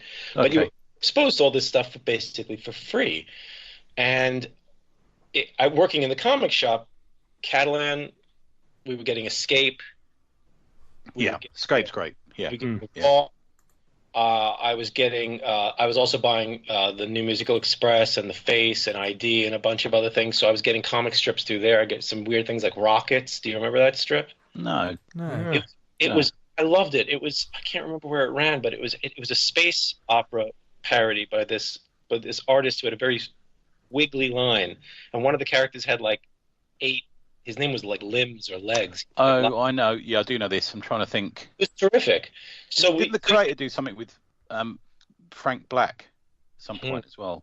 I think you're right. Yes. Yeah. And that's the other thing. A lot of the music I was listening to, people like the Piz and Charles Burns and Coop and Bob Fingerman. All these people were doing art for these things. It was a real synergistic. I don't know. Sounds like a horror movie, Synergor or whatever. It was in so many things that I liked. You know, the bands, the show posters, the free weeklies, and then I was working in this comic store with Jim Hanley, who really believed in comics as a medium. He didn't just stock Marvel, DC. He was taking on early European work, early manga from Eclipse and Barefoot Gen and things like that. He was finding comics wherever he could, and strip reprints. He pushed me on the Spirit. He pushed all of us to read, all the trades. So yeah, I got into Hunt Emerson through Knockabout, I guess. Yeah. Okay. So we were just the craziest stuff. Raw was coming out. It was and the black and white explosion. So you got all this insane, mostly terrible work. But that's how, and everything was being reprinted, starting to be reprinted. So Mad was coming out, the EC libraries were being done. So I fell into that hole. So yeah, I met Hunt Emerson and didn't even know it. Yeah, he is fantastic, but I don't know. There's just certain people. He reminds me a lot of Roger Langridge, who is a gentleman and a squire. Yeah, we know Roger. Yeah. I love Roger. Yeah. I love Roger. I've bored Roger to death with my, you guys are getting me for one night but I've sat with him, and he's actually assigned books to me and going like something like, "May your mouth never." We do a yearly convention with him, and he is really good. He's a really funny guy. He's an undervalued. There's all these undervalued cartoonists that it's interesting that a lot of them do humor. Yeah. It's really tough to do humor in comics, which sounds counterintuitive, but it's true. We love cartoons that move. We love newspaper comics, especially the bad ones, it seems. Garfield, Kathy. But you do comics in the only humor comics that we really go for. I mean, it's changing to a small degree because of web. It's changing because of web comics. Yeah. So you have somebody like John Allison, I think is his name, who does Bad Machinery. Yeah. I love that. But it's very hard for me to track web comics down until they're collected because I'm old. I cannot scan the internet for comics. Yeah. But he's a humor person who has broken out, and the guy who does Hilda. Yeah, Luke Pearson. Yeah, we're friends with Luke. Yeah, he's been on the show. He's fantastic. But I'll tell you who you're thinking of there, Stephen Appleby. I just remembered. Is that it? Yeah, the one who did Rockets. Yeah. I love another British creator. I have a really weird collection of those that came in a cardboard envelope that was screen printed on. Right. Also, you got the weirdest comics back then because nobody knew what they were doing. Now there's there was so much beautiful printing now. That's another thing that's great about comics these days is that things are being printed the way they should be rather than on either terribly cheap paper or terribly shiny, awful looking paper with no art direction, because comics only attracts historically comics only attracts comics fans. That's in the marketing, in the making, in the selling, in the designing. That's changed a bit. But, it was basically like putting on a show in your backyard, who had a sewing machine gets to be the person who makes the costumes, whether they're good or not. They're just into it. And that's another reason comics has always been a weak sister to other media. But yeah, humor comics, Jay Stevens is a cartoonist I absolutely love. Right. Who's a Canadian. Andy Watson is a UK cartoonist who is one of the nicest people, and a friend from the SLG days. Okay. Who did Skeleton Key and has done a number of graphic novels. Yeah. We developed a show based on Skeleton Key for Sunbow Entertainment, and it got bought. Sarah and I, he asked them to hire us to do the Bible, which is one of the best jobs we ever had, and the show really could have done something, I think. Nickelodeon sunk the East Coast office, I think. I wonder what you were going to say then when you started that sentence. But yeah, there's the Hernandez brothers are great to hang out with. There are a lot of people who are great in comics. The problem is it's hard to think of them because all you ever think of are the assholes. Yeah, I know what you mean. On that anymore. But I mean, when you have the Ethan Van Skyvers and the there's a name. The ones who are slowly starting to get frozen out, because there's a lot of talk about whisper networks and whatnot, and I feel, it's not my place to feel bad really, but you kind of wish that I'm not as social with cartoonists as I used to be. I don't know anyone at Marvel or DC anymore. I don't know anybody at Archie. I don't know anybody real. I know one person at Boom, maybe two. I don't even know how to get work from these people. I don't know how to call people up and say, "Give me." That's like I was saying, it's one of my problems. When the Eltingville Club pilot did not get picked up at the Adult Swim back in the early 2000s, I was talking to our producer Keith, who we worked with on Space Ghost. Now we got Space Ghost because of the Milk and Cheese comics. We got Eltingville because of Space Ghost. We got job on Superman from Paul Dini because he liked Milk and Cheese, and then they got to know our other work, and we became friendly. We got all our TV work from people being nice enough to think that we could do something for them. We never had an agent or a manager because I was too scared and too freaked out to get one. This has been a real hamper. For those who want to see Eltingville, though, it is on YouTube, isn't it? I watched it yesterday on YouTube. You can see most of it, I think. The first 3 parts is split into 10-minute sections. That's all there is, 3 parts. There's no more. Yeah, but I mean, like, we got the job on Yo Gabba Gabba because we hired the Aquabats to do the themes for Eltingville, and I don't understand that program. I tried to watch Yo Gabba Gabba today. It's like watching was it Groove is in the Heart, but a kids program. Yeah, that's what's great about it, man. Yeah. Oh, Shut up. Shut you up. No, it really is. I love it. I loved it, and I couldn't believe we got to be part of that. Just like Space Ghost. That was another thing that was like, how the hell did we get on Space Ghost? And we ended up doing like 13 episodes. That's the sort of thing that kids will remember watching and think, was that real, or was that some kind of weird dream I had as a kid? Oh, and the funny thing is, the show's Yo Gabba Gabba is created by like these lovely Mormon fellows. Really? Okay. Oh, yeah, the Aquabats are like family-friendly entertainment. Always have been. You know what I mean? They're just the sweetest people. We managed to work. They did a thing that very few people did. When they got their show, they hired lots of people that they liked their work, that they've worked with in the past, or they've been friendly with, who they knew could fill a job.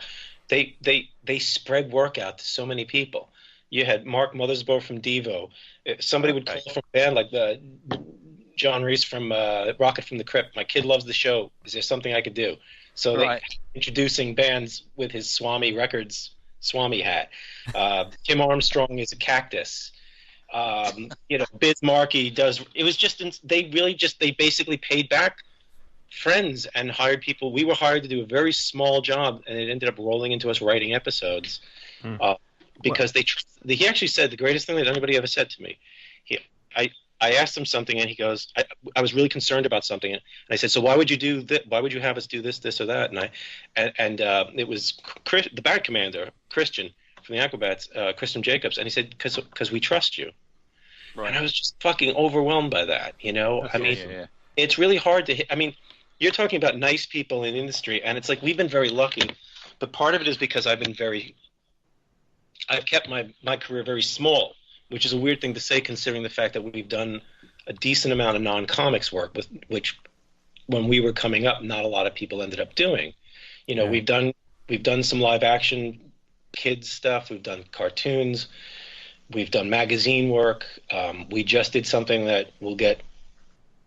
We just did a non-comics job in an area that we've never worked in before. Okay. That is going to get. It was a pretty interesting. Again, somebody who just said, we're going to try out some people whose work we like.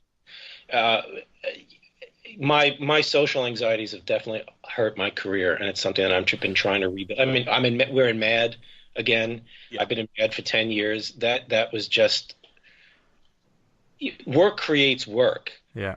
What I've always said, and the thing is, I worked like a maniac when I was in my 20s. I worked. It's easier to get a job when you're in a job sometimes, isn't it? But also, I was more social. I was meeting people at these conventions, which were smaller at the time, and there were fewer of them. Now there's 3 conventions a week, and none of them are inviting me. It's like because you weren't the third stormtrooper from the left on some fucking, you know what I mean? And I will say, there's a lot of comic supporting conventions now that don't necessarily have stormtroopers.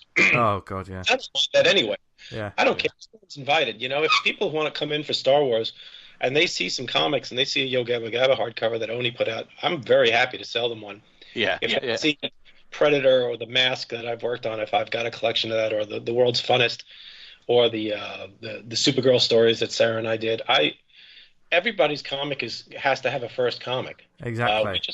We just heard from somebody who has a shop in America, and they bought a piece of artwork from us. And the letter that they sent Sarah was that the first comic that she had ever bought was Dork, and then she bought Action Girl comics because I was writing about it in Dork. Nice. And now she owns a store because we got people into comics. Now, however small someone's career is, that it's your favorite somebody loves your comic. I have to try to tell myself that more often, because we'll tell you all day, and I know I'll listen to you. Yeah. If hiring you, there's a reason. You're not famous. I'm not going to fill a lot of seats in a convention. So, but the thing is, there's so many conventions now, and there's so many new faces. You could do one every weekend, couldn't you, if you wanted to? I think. Yeah. Even on this side of the and we could talk for days, but we haven't got days. But I could do 4 hours on Eltingville with you easily. Yeah. And I tell you what, I think you are welcome back anytime. God, yeah. Evan. Please do, man. Sorry. Yeah. No. I knew this was going to be money, and it has absolutely delivered. I think I might just call this series "Talking with Dorkin." I just think that's the best. Yeah, that'll do. Yeah, that's a good one. Yeah. Well, that's. Oh, come on, man. No, it's funny because my Sarah makes fun of that, because in camp in New Jersey, in Jewish camp, which is weird. Being a Jew going to a camp, I realized was a little weird. We were all kids like, hey, let's get all the Jews into one place in a camp. What? Shit, our parents hate us. But the goose stepping was annoying. Yeah, fun.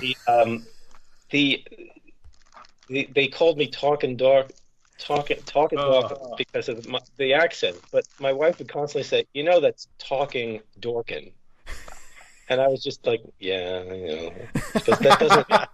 it doesn't rhyme. I know.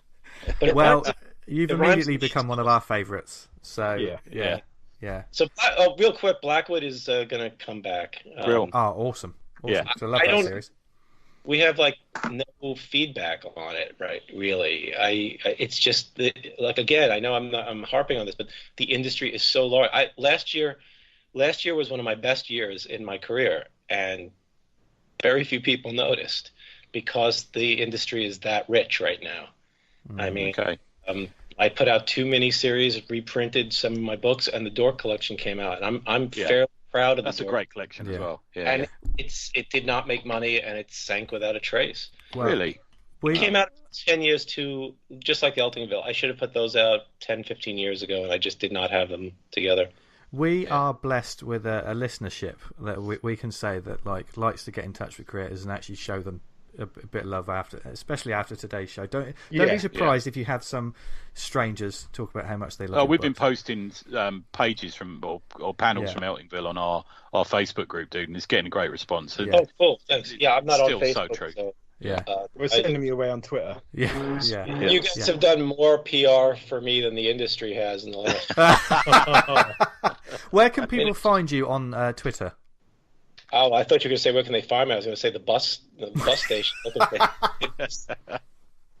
On Twitter, I'm at just my name, Evan Dorkin, EvanDorkin. Yeah. And I'm on Instagram, same name, where I put a lot of artwork up. I actually enjoy being on Instagram more than Twitter. Yeah.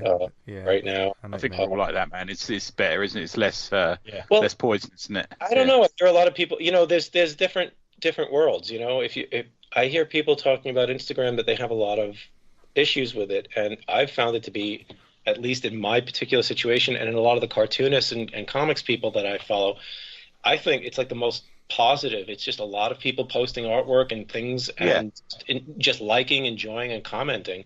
I have not had one obnoxious interaction or uncomfortable interaction. It's just, I have many more followers on Twitter, and I can basically go, hey, look, I saved a child's life with comics yesterday, and I'll get like 3 likes. Can I get a retweet to save my friend's life through comics? I'll get 5 likes. But on Insta, I can't get people to like us on Amazon for the book. Blackwood has 2 reviews. All right. And the new Beast of Burden has nothing. Really? It's like, I don't know what to do. Come on, people. Let's amend that. I don't. Fuck it. I mean, you're not asking for it, but we will, because that's a travesty. Yeah. Come on. I've been asking for it since 1979. Especially in the back room of a comic shop, so yeah.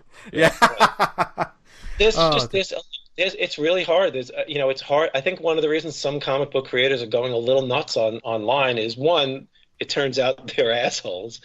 They're aging, raging jerks. But 2, it is bewildering to find yourself in that situation that you have heard about. But it's like death and aging.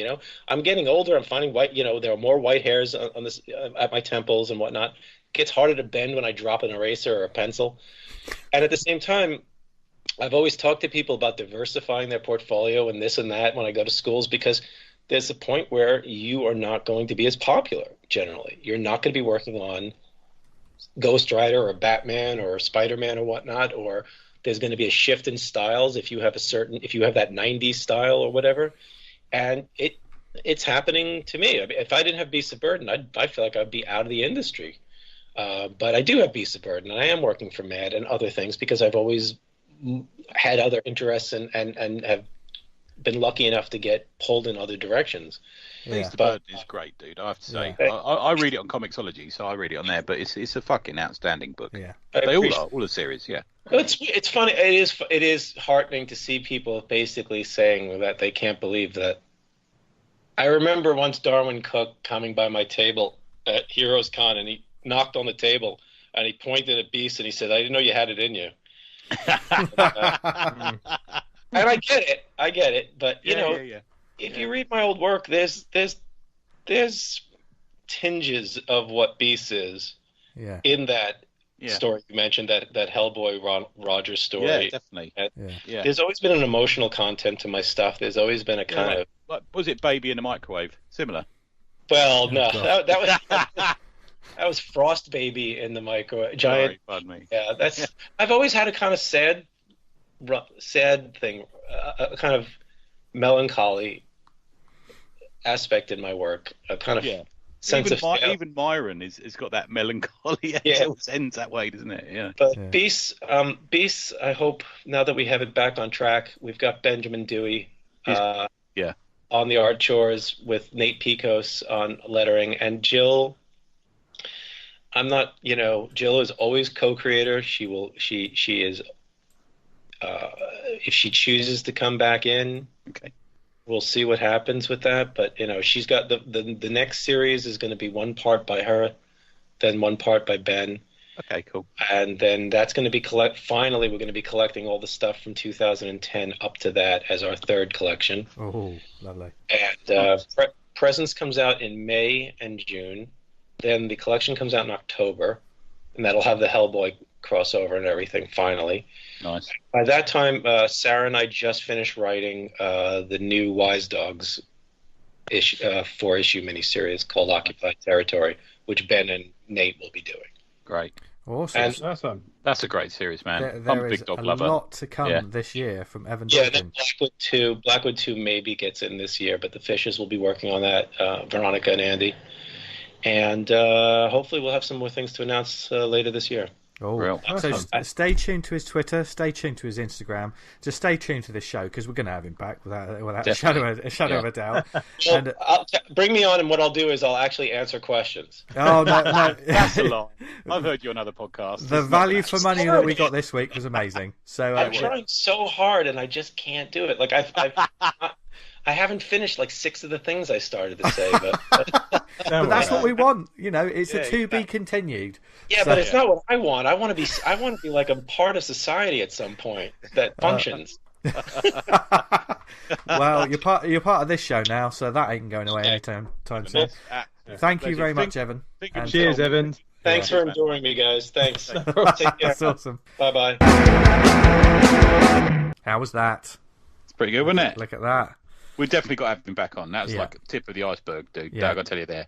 Yeah. I literally could talk to him about Eltingville and Milk and Cheese and Yeah. Dork and stuff for hours and hours and hours. Yeah, and I've clearly, become a bit obsessed this week because it's all I've read is his stuff all week. yeah. Yeah. I mean, just the milk and cheese collection in itself is Yeah, just yeah. value for money. Absolute value for Yeah. money. Go to YouTube and look up the Eltingville pilot, and it's a fairly good representation of what the comic will be. Yeah. They actually, it's very similar to the first few issues of the comic. They have like a quiz off, which actually I did begin to worry that we are the Eltingville Club Yeah, at one point during that quiz off, and Yeah. I kept sending you messages saying, "I think is this us? I'm not sure." yeah. You're definitely the that dude big with the one. ponytail.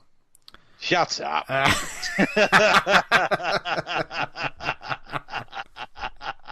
Yeah, no, that was brilliant. Thank you again, Evan, for joining us this week, and we will have him back because and hopefully someone will invite him and get him over for a convention. So Yeah, Thought Bubble, come on, I know you listen. yeah, Get him over. He's perfect for your demographic. yeah, Perfect. absolutely Yeah. perfect. Yes, but We might yeah, have to go no- back to Harry again, but Yeah, it's worth yeah. getting him. But now for the rest of the show, I guess. What can we do now? I mean, we're just relaxing, aren't we, Tony? We're just taking it easy. Yeah, Dan's had to leave us, so yeah, because he's got a busy gangster life, hasn't He's he? okay. He's okay. Don't worry. Yeah, he's okay, but he will be Yeah. back next week. Yeah, he's totally fine. Yeah. So yeah, but before then, we've got some shout outs this week. We have. What have you got, Tony? I have, as usual, got a few. Firstly, Saffron is on Kickstarter. It's from Sam London, Rosie Alexander, and it's an all-ages space-time travel story, which is really great, I have to say. I've been privy to reading the script for it and talking to the creators recently for a piece I've done and then a couple of other things. And it's coming out through Fairspark as well, so it's going to be raising money for Kids in Hospital. But go to Kickstarter, Saffron. It's really, really good. The art is so good, and it's just such a nice one. And when you speak to Sam, he's actually tested it out in some of his he's shown it to kids and they've really loved it, and he's got little bits of feedback from them, and it's a really nice little thing he's doing. Otherwise, head over to very important. Head over to Millsverse for details of a great opportunity to work with Pat Mills on a great new all ages anthology, science fiction anthology called Space Warp. I know we talked to Pat. It's about a month and a half ago, I suppose now, about it. But I'm chatting a little bit behind the scenes with him and Lisa recently, and they've got their eye on a few artists, but they're still looking for artists. So get on over there. The opportunities are really there. I've been putting a few names forward to them, and they will go and look at your work, or will go and look at your portfolio around it. It's really, go to millsverse.com, or just look Pat Mills up on Twitter, and you'll find out more about it. Are you going to do the 200th? Do you want to do a bit about it? I am indeed, yes. We're going to talk about it all the way up until it happens. But mark your calendars. May the 4th, 2019 is Bring going it to on. be. We're all going to be in the same place at the same time, attempting, I'm going to say that now, attempting to record a show live. We're not going to stream it live. We're not that technically minded. Jesus I Christ, don't what do know you what that expect from us? Yeah. But we're going to record it in a venue, which will be the Two Chairmen pub, which is in Westminster, right near St James's Park Tube, very close to that. Yeah. It's not far from Victoria, station and things like that. So, and we near hope Parliament Square, very close to Parliament Square. in fact. Yeah. It looks like a great little place. We've got the upstairs, haven't we? Yeah, the oldest pub in London, apparently. Is it really? Yeah, I was reading about it the other day. Oh dear, and they have no idea what's coming. But it is going to be a good laugh. We're going to be there from 12 till 5, and basically everyone's welcome. Free entry. Yeah, free entry. There's no tickets or anything like that. We're literally just rocking up in a pub. Put everyone off. Yeah. But like I say, 12 till 5 upstairs, and we'll record the show probably between 2 and 4. It's going to be like a Three Amigos show. I'm going to get some questions on like the email that the other two guys won't know about. They're not going to know the answers. Oh. So if you've got a question that you want to ask for episode 200, email it awesomecomicspod@gmail.com. And I've already got a couple already, which are going to be funny. Going to be funny on the day. It's just going to be a laugh. We're going to be talking comics, and even before the show, we just want to hang out with all you lovely people. We got some goodies, and also there's a raffle. Tony. Yeah, good old Richard Chief. Yeah, got to love Rich. He's really working hard on this, and thanks to everyone for the donations. So we're going to figure out how we're probably going to do it, but it's likely to be, if you turn up on the day, buy a raffle ticket. There's some like original art, graphic novels, people's comics, all sorts of things coming in. Yeah. But we're also going to offer them up for sale probably next week or the week after online. So you'll be able to buy a raffle ticket, and we will post the result to you. We'll post the prize to you, and we'll give the results out. We're probably going to do it maybe as a bit of an extra on the podcast, or stream it on the Facebook page or something like that, where we'll announce who's won each ticket, and if you're not there, it'll be sent out to you. If you are there, you can collect it, sort of thing. But you should see the stuff. Go to the Facebook page. Go and see the stuff that we're getting in. It's absolutely awesome. People have been hugely generous, and the proceeds of that raffle will be going to Little Heroes. So it's a worthy cause. So all the details about the raffle tickets will be released soon. Yes. There you go. And thank you so much to everyone for donating to this raffle. We're hoping to raise money for a good cause, as well as just having a good laugh in the name of comics, which is what this show's all about. I think Rich has sorted a PayPal out, so I know he's got an email and all that sort of thing. So it'll be very easy for people who are in other countries or can't make it on the day to buy something. So over the next couple of weeks, stay tuned to our Twitter and our Facebook and the Facebook group and stuff like that, which we'll give you details at the end of the show where to find those. But we hope to see you there. I've actually got 20 badges made up for the people that make it to the show. So many people, items, badges. So many people are talking about it. I'm not sure if that's enough. I'm a bit worried. I hope 20 people come. Yeah. Mind you, I'd be happy if 2 people turned up. So it's going to be a good day. So we're looking forward to it. So that's May the 4th. May the 18th is a Lawless convention in Bristol. Yeah. I'm going to be there. I'm not at that one. I'm repping the Awesome Pod there. So if you're at that convention, seek me out. And if you haven't got Awesome Comics yet, then you can get them there, and there'll be sketches and there'll be all kinds of goodies at the table. So put that one on your list as well. That same weekend, I'll be at the NCS Festival in Huntington Beach in California. So if you're from that side of the pond, make sure you message me, and I'd love to meet any listeners who are there. Not that I think we have that many who live in LA, but there you go. There might be a couple. So that'd be good. Yeah. And Dave Brown's releasing the new issue of Shaman Kane at Lawless as well. So go over and get a copy of that. Get that. Love Shaman Kane. Love Shaman Kane. Very good. Yeah. So awesome.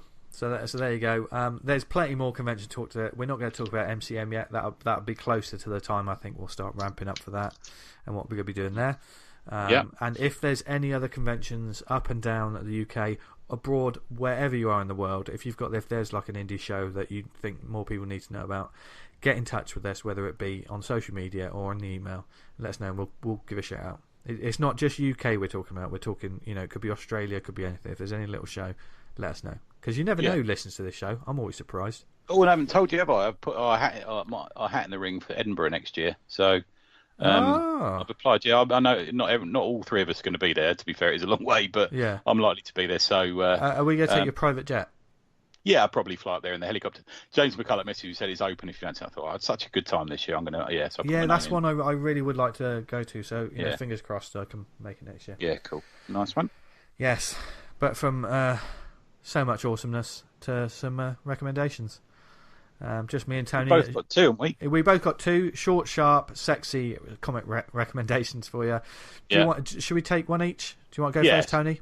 Okay, man. First one is a preview that I'm going to give everyone coming out in a few short weeks. Is Skip from Molly Mendoza. It's an no-brow book. 165 pages, full colour, hardback, £16.99. Don't know how they do it. The story is when Bloom is suddenly flung into another world and meets the exiled and optimistic Gloopy, the two youngsters find themselves in a much-needed kindred spirit. But as they skip through dimensions and encounter weeping giants, alligator islands, and topsy-turvy 2D worlds, they find that their greatest challenge will be facing their own fears back home. This is, I hate the phrase adult fairy tale. It kind of is. But what it is probably one of the best pieces of art I've seen in a graphic novel for a long time. Molly, who is completely and utterly new to me, is a complete fucking revelation. She uses she cascades images off the page, round the page. She makes grids, swirling designs. But dependent on which environment they skip through environments. It's a bit like, imagine a good version of Sliders. It's a bit like that. And this human boy who's from a post-apocalyptic world and this strange sort of hairy creature in a baseball cap travel through these dimensions, and they discover creatures and just scary environments, and they get trapped and they escape and they chase things and they're chased. And it's just probably go to neverendanything.blogspot.co.uk and see it. The visuals will absolutely blow your mind. Just incredible stuff. You can follow Molly on Instagram. She's Molly M, MSMOLLYM, or if you go to Molly Mendoza, MENDOZA.com, mollymendoza.com, you'll see an example of it. It's just exceptional, just genuinely exceptional, and a very moving story. So that's my first one. There you go, man. Nice. My first one is a series that I discovered this week. It's got 2 issues already. It's from Space Between Entertainment, who I haven't heard of before. No. And this is Prison Witch, number 1 and 2, which I saw. It's a bit like Prison Pocket. No, it's something a bit different. Actually, we're not getting into that, Tony Esmond. This is written by Amy Shand and Pat Shand, art by Erica de Urso. The cover is by Jen St. Ong, and lettered by Jim Campbell. Jim Campbell everywhere. He letters everything. Yeah. This was a complete surprise and a revelation to me, this series. It's about basically a girl called Cameron Rivers, who she actually thinks she's possessed by a demon, and it's a prison comic. It starts beginning, middle and end. It's all set within a female prison. Think Orange is the New Black, but mixed with, well, it's just got supernatural elements and stuff. But I want to say Orange is the New Black, but there's definitely more of a darker side to it. Is it adult? Is it sort of an adult one? It's definitely adult. There's some cursing, there's some rough stuff going on. It is there's some it's cursing and rough stuff. Yeah, cursing and rough stuff. That's what we need more in our life. But no, this was from the cover of issue 1. I wasn't quite sure. I thought I'd take a shot on it, purely because like on Comixology you can see like previews of interior pages. And that's what sold me, because the cover was a little bit is this a little bit sort of a teeny witch kind of comic. I'm not sure if it'll be for me. I know what you mean. But the story inside is fucking awesome. And it's a black character story. Yeah, black and white. I'm looking at some of the pages now. This is next level team. These are people that you've discovered, if you know what I mean, when you look at this, because the art is amazing. And this is kickstarted from the looks of it as well, was it? Was it? I mean, I've gone into it not knowing anything about it, so it wouldn't surprise me, because it does say on Comixology a brand new graphic novel about sort of romance and danger and like spells and stuff, and witches that are not to be messed with. But it's not a graphic novel. This is told in issues, so maybe they've broken it down into individual issues for the sort of bigger market. Oh, they did well, man. They got 16 grand. Oh, lovely. What for a graphic? They told an entire graphic novel. I like that though. I like that if you've got an entire graphic novel and then you break it down into individual issues. Yeah, maybe. Yeah, it's they're New York based from the looks of it. Yeah, 485 backers. That's good, isn't it? It's not bad. Nice. Yes, apparently they're the team that did Destiny New York. which Okay. I swear I've heard of that name somewhere. But yeah, this is definitely one that it's got supernatural elements. It's got some real great character moments, and like every great sort of like those TV shows, whether it be like Oz or Sons of Anarchy or Sopranos or things like that, I'm not quite sure. Is anyone safe? That kind of thing. Yeah. It could Like happen Game of any moment. Thrones. Yeah. What's that? Yeah. No, I'm only joking. Never heard of it. Yeah, so Prison Witch, issue 1 and issue 2 are out now on Comixology. I don't know if they're in print, but seek it out. I think you'll enjoy it, folks. So that's my first. Cool. Okay, mate. My second is Murmur, issue 2, which I picked up at Edinburgh by Stephen Ingrams. Now, I was chatting to Stuart McCune, and he said, "Oh, go and see Stephen if you're at Edinburgh, because he's a great creator." I think they were next to each other at Thought Bubble one year. And this is part of the reason that I say that Edinburgh is a community. The Scottish comic creator crowd is more of a sort of a cohesive community as opposed to sort of this tribal thing, which I spoke about briefly last week in my ramble about Edinburgh. Because this is, if this was in England, people would be saying, "Oh, this would be suitable for LCAF." Yeah. Don't go to MCM. This is more of an LCAF type thing, and it's nice. It's just a nice story, and I think that's how we got to start seeing it these days. Stephen's very sort of thoughtful, sort of I'm going to say introspective kind of creator. The story's isn't as far as I know, it isn't autobiography, but it's biographical, but it's got a sort of personal edge to it. It's an A5, full colour. The first is two sort of stories, personal stories. The first one is about a couple of kids. They're coming home from football, talking about football, and they meet a girl who's found a dead rabbit. So they decide what they're going to do with it, and they decide to sort of give it like almost like a Game of Thrones sort of funeral, where they set it on fire and put it down the river. And it sort of spins off a bit like that, but it's got a bit of a supernatural element to it in a sort of strange but like personal and very slight but striking way, which I won't ruin. The second part is Solus. Oscar, who's this geezer in it, is at a busy house party, and he's pretty uncomfortable. And he just does what every teenager does. He goes outside and he kind of fucks up an interaction with a girl, and he kind of goes back in to make amends, and it doesn't quite work. And it's just very true. I suppose it's the best way of saying it. It's like Love and Rocket's true. It's that sort of feel to it. Like an English sort of feeling of those personal relationships, and the way that being slightly proud and slightly angry and slightly teenage works into how you reply and react to things that happen in your life. I'll definitely be following up this. Spoke to Stephen at the convention, nice guy, and I've spoke to him on social media since. If you go to blurredlinescomics.co.uk, or if you go to @BLComics on Twitter, Instagram, he's Friend Unit. Do you follow him on Instagram?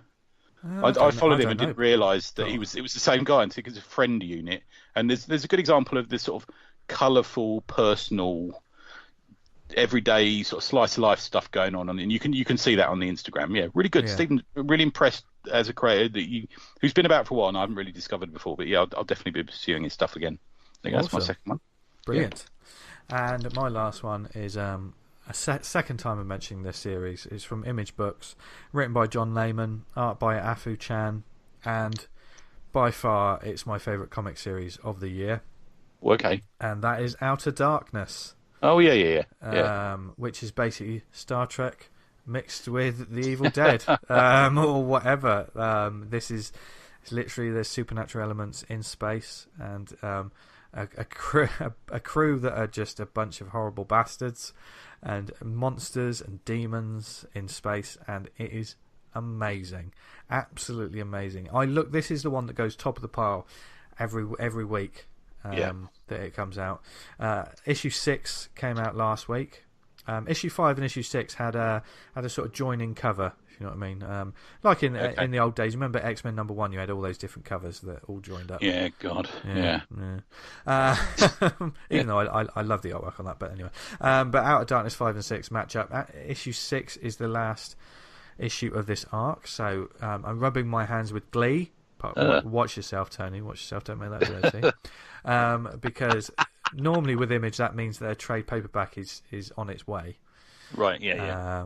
And I will snap that up for the shelves because it definitely leaves it like there's going to be more. There's a wonderful graphic at the end of every issue where it shows like the crew, and let's just face it. There's some of them, but by issue 6, it just has deceased written across their face. And if someone dies in this series, they don't die pleasantly. Yeah, issue 6, exorcists, mathematicians and soldiers mount up to battle one hell of a demon. With the number of dead crewmen mounting, Captain Rig does what he can to save the rest, even if it means they had better be ready to die too. I think you would absolutely love Captain Rig, Tony. Oh, will I? Okay, yeah, I must look at this. He is, Yeah. He is the latest in a long line of absolutely fantastic comic bastards. He is... he's just brilliant. I'm looking forward to more of this series, and I don't know whether will get issue 7. You know, sometimes Image books, they take a little bit of a break, don't they? Yeah, exactly. Yeah, like a mini series thing going on. Yeah. But I hope this one keeps going because I just look forward to buying it. So there you go, Out of Darkness. I knew it must have been pretty good because Andy Clift, who is like one of the biggest Star Trek fans that I know. When I said about this book, he got it and then said it was great. So I thought, yes, sometimes I do know what I'm talking about. Not often, though, as our lovely listeners can attest to. But this has been a fantastic show, full of full of great indie books to check out. We've been researching like mad for today's show as well, haven't we? And it's been an absolute joy catching up on stuff that I really love it. I love that. You know, it's never work. Yeah. When we get a new guest and you say, "Oh, we got, I don't know, fucking Jim Starlin coming on," Yeah. I think, right, good, I can read 400 Jim Starlin comics. You know, it's like that, you know. Yeah. Yeah. And we've got a couple more shows before episode 200. So there's going to be more guests until we decide that we're all guests. This has been the longest run of guests in our history. Yeah. So, we're just doing it all the way to episode 200 where the band breaks up. We're just Eltingville style. Yeah. It'll be chaos. But we hope you enjoyed this episode, folks. And I'm sure that a lot of people will have got a kick out of it. If you want to get in touch with us about anything or shows, comics that we need to check out, we have got some emails coming recently about some extra comics. Our review, well, I say review pile, we're not really reviewers. But thank you to anyone that sends us stuff. We've got some stuff to check out over the next sort of month or so expect. Yeah, if you've got a new comic, then please do send it in. If we don't necessarily review it on the show, I'll certainly take a gander at it for the website and stuff, you know. So, please do. I think since I've started giving honest reviews, the review copies have slowed down a bit. Honest, not honest or reviews. spicy. I've avoided criticism and avoided. Do you know not what I mean? suffer fools gladly, but you will gladly let the fools suffer. That's exactly. Very true. Yeah. Put that on a t-shirt. Yeah, I'll get a fucking fire iron to you. Yeah. But let us know what you think of this show in several different ways. You can email us awesomecomicspod@gmail.com. Follow us on Twitter @theawesomepod. Well, we put a poll up recently and Tom Curry gave it a shout out. Yes. There you go. Tom. Yeah, I'm doing something with Tom at the moment. He sent me through some of the initial pencils and they look amazing. Yeah. Tom is the man. He's a legend. And we'll probably just have to get him as a guest on the show once just so we can talk to him. But yes, you never know what's going to happen on the Twitter, but we will be announcing our guests every week. So stay tuned to that. Like us on Facebook, facebook.com/awesomecomicspodcast. And if you do Facebook, then really the only thing you really need to do on Facebook, never mind everyone's photo gallery or whatever this person's. Oh, Steve is trying on a new shirt. No one gives a shit, Steve. No. But Steve's a wanker. Yeah. To any Steves that we actually know, that we're not talking about you. This is a theoretical Steve. And he's not part of the awesome group, Awesome Comics Talk on Facebook, which is fantastic. And there's loads of great chat going on there at the moment, including a latest, as well as the stuff about the raffle. I did something. I just opened the floodgates this week. We've had a few in while we've been recording around that one. Yeah. I came up with a silly idea. It's basically an art thread on the Awesome Comics Talk group. I said, what if there was an expanded, a universe, a shared universe for lots of crazy characters, be they serious, be they silly, be they whatever. It's just an excuse to be a bit creative. So if you've got a little character that, you're not, save all your gold for the stuff that will make you money, but if you just want to draw out a funny little sketch, post it on this and we'll create. There's some great ones on there. Some really good ones. The awesome verse is growing and I'd like to see it grow even more. So check that out. But if you're gonna, to be fair, look, if you're going to apply to join the Facebook group, we want you to apply. We want the community to grow. Yeah. But don't just write, "Are you a listener?" No. And then think that's going to get you through. Yeah. It's not like an automated system. No. We watch it, and Yeah. we won't accept you if you're not going to play. Yeah. Yeah. And then the amount of people we get, they say, "Oh yeah, I'm a listener," and then I let them through, and then they immediately post their Kickstarter. Yeah. And Yeah, we have to approve them. So yeah, if it's not the group for you, mind you, if they don't listen to the show, they're not going to hear this, Tony. So that's true. This is pointless. Yeah, it's true. Everything we do is pointless. Like the rest of my life. But we appreciate all of you checking us out, whether it is on the website awesomecomics.podbean.com. Don't say it like that, Tony. Sorry. You're making it sexual. I like everything sexual. It's true. God knows what episode 200 is going to be like. Yeah, thank you. If you listen to us on iTunes, leave a review and subscribe and get the word out. Because the more people listen to the show, the more people discover indie books and the latest titles you need to be checking out. And amazing creators like Evan, who just. Oh yeah, go buy his books. Go buy Honestly, his books. Go and download something, anything that you'll get a cheap book on. Yeah. In a quarter bin, or you'll get one on Comixology. Go and read some Milk and Cheese, and it will improve your day. And go on a bad day, go and read Milk and Cheese. Exactly, and it's another example of don't be afraid to contact the creator and just say, "I love this book." Yeah, because you'd be surprised. Yeah. So he's brilliant. He was brilliant, and he's going to be coming back soon. So So what other networks are we on? We're on Stitcher, Podnose, Podknife. Any others, Tony? We're on the conspiracy theory one. Pod Julia Assange's cat knows it all.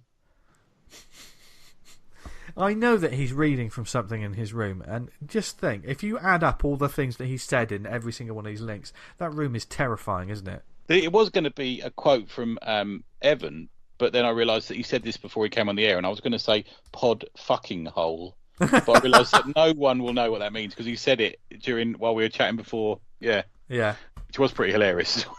Yeah, I don't know if I'll be able to pick out an outtake from that. Yeah, I know. There might be some good ones. And yes, where can people find us on social media, etc.? Tony.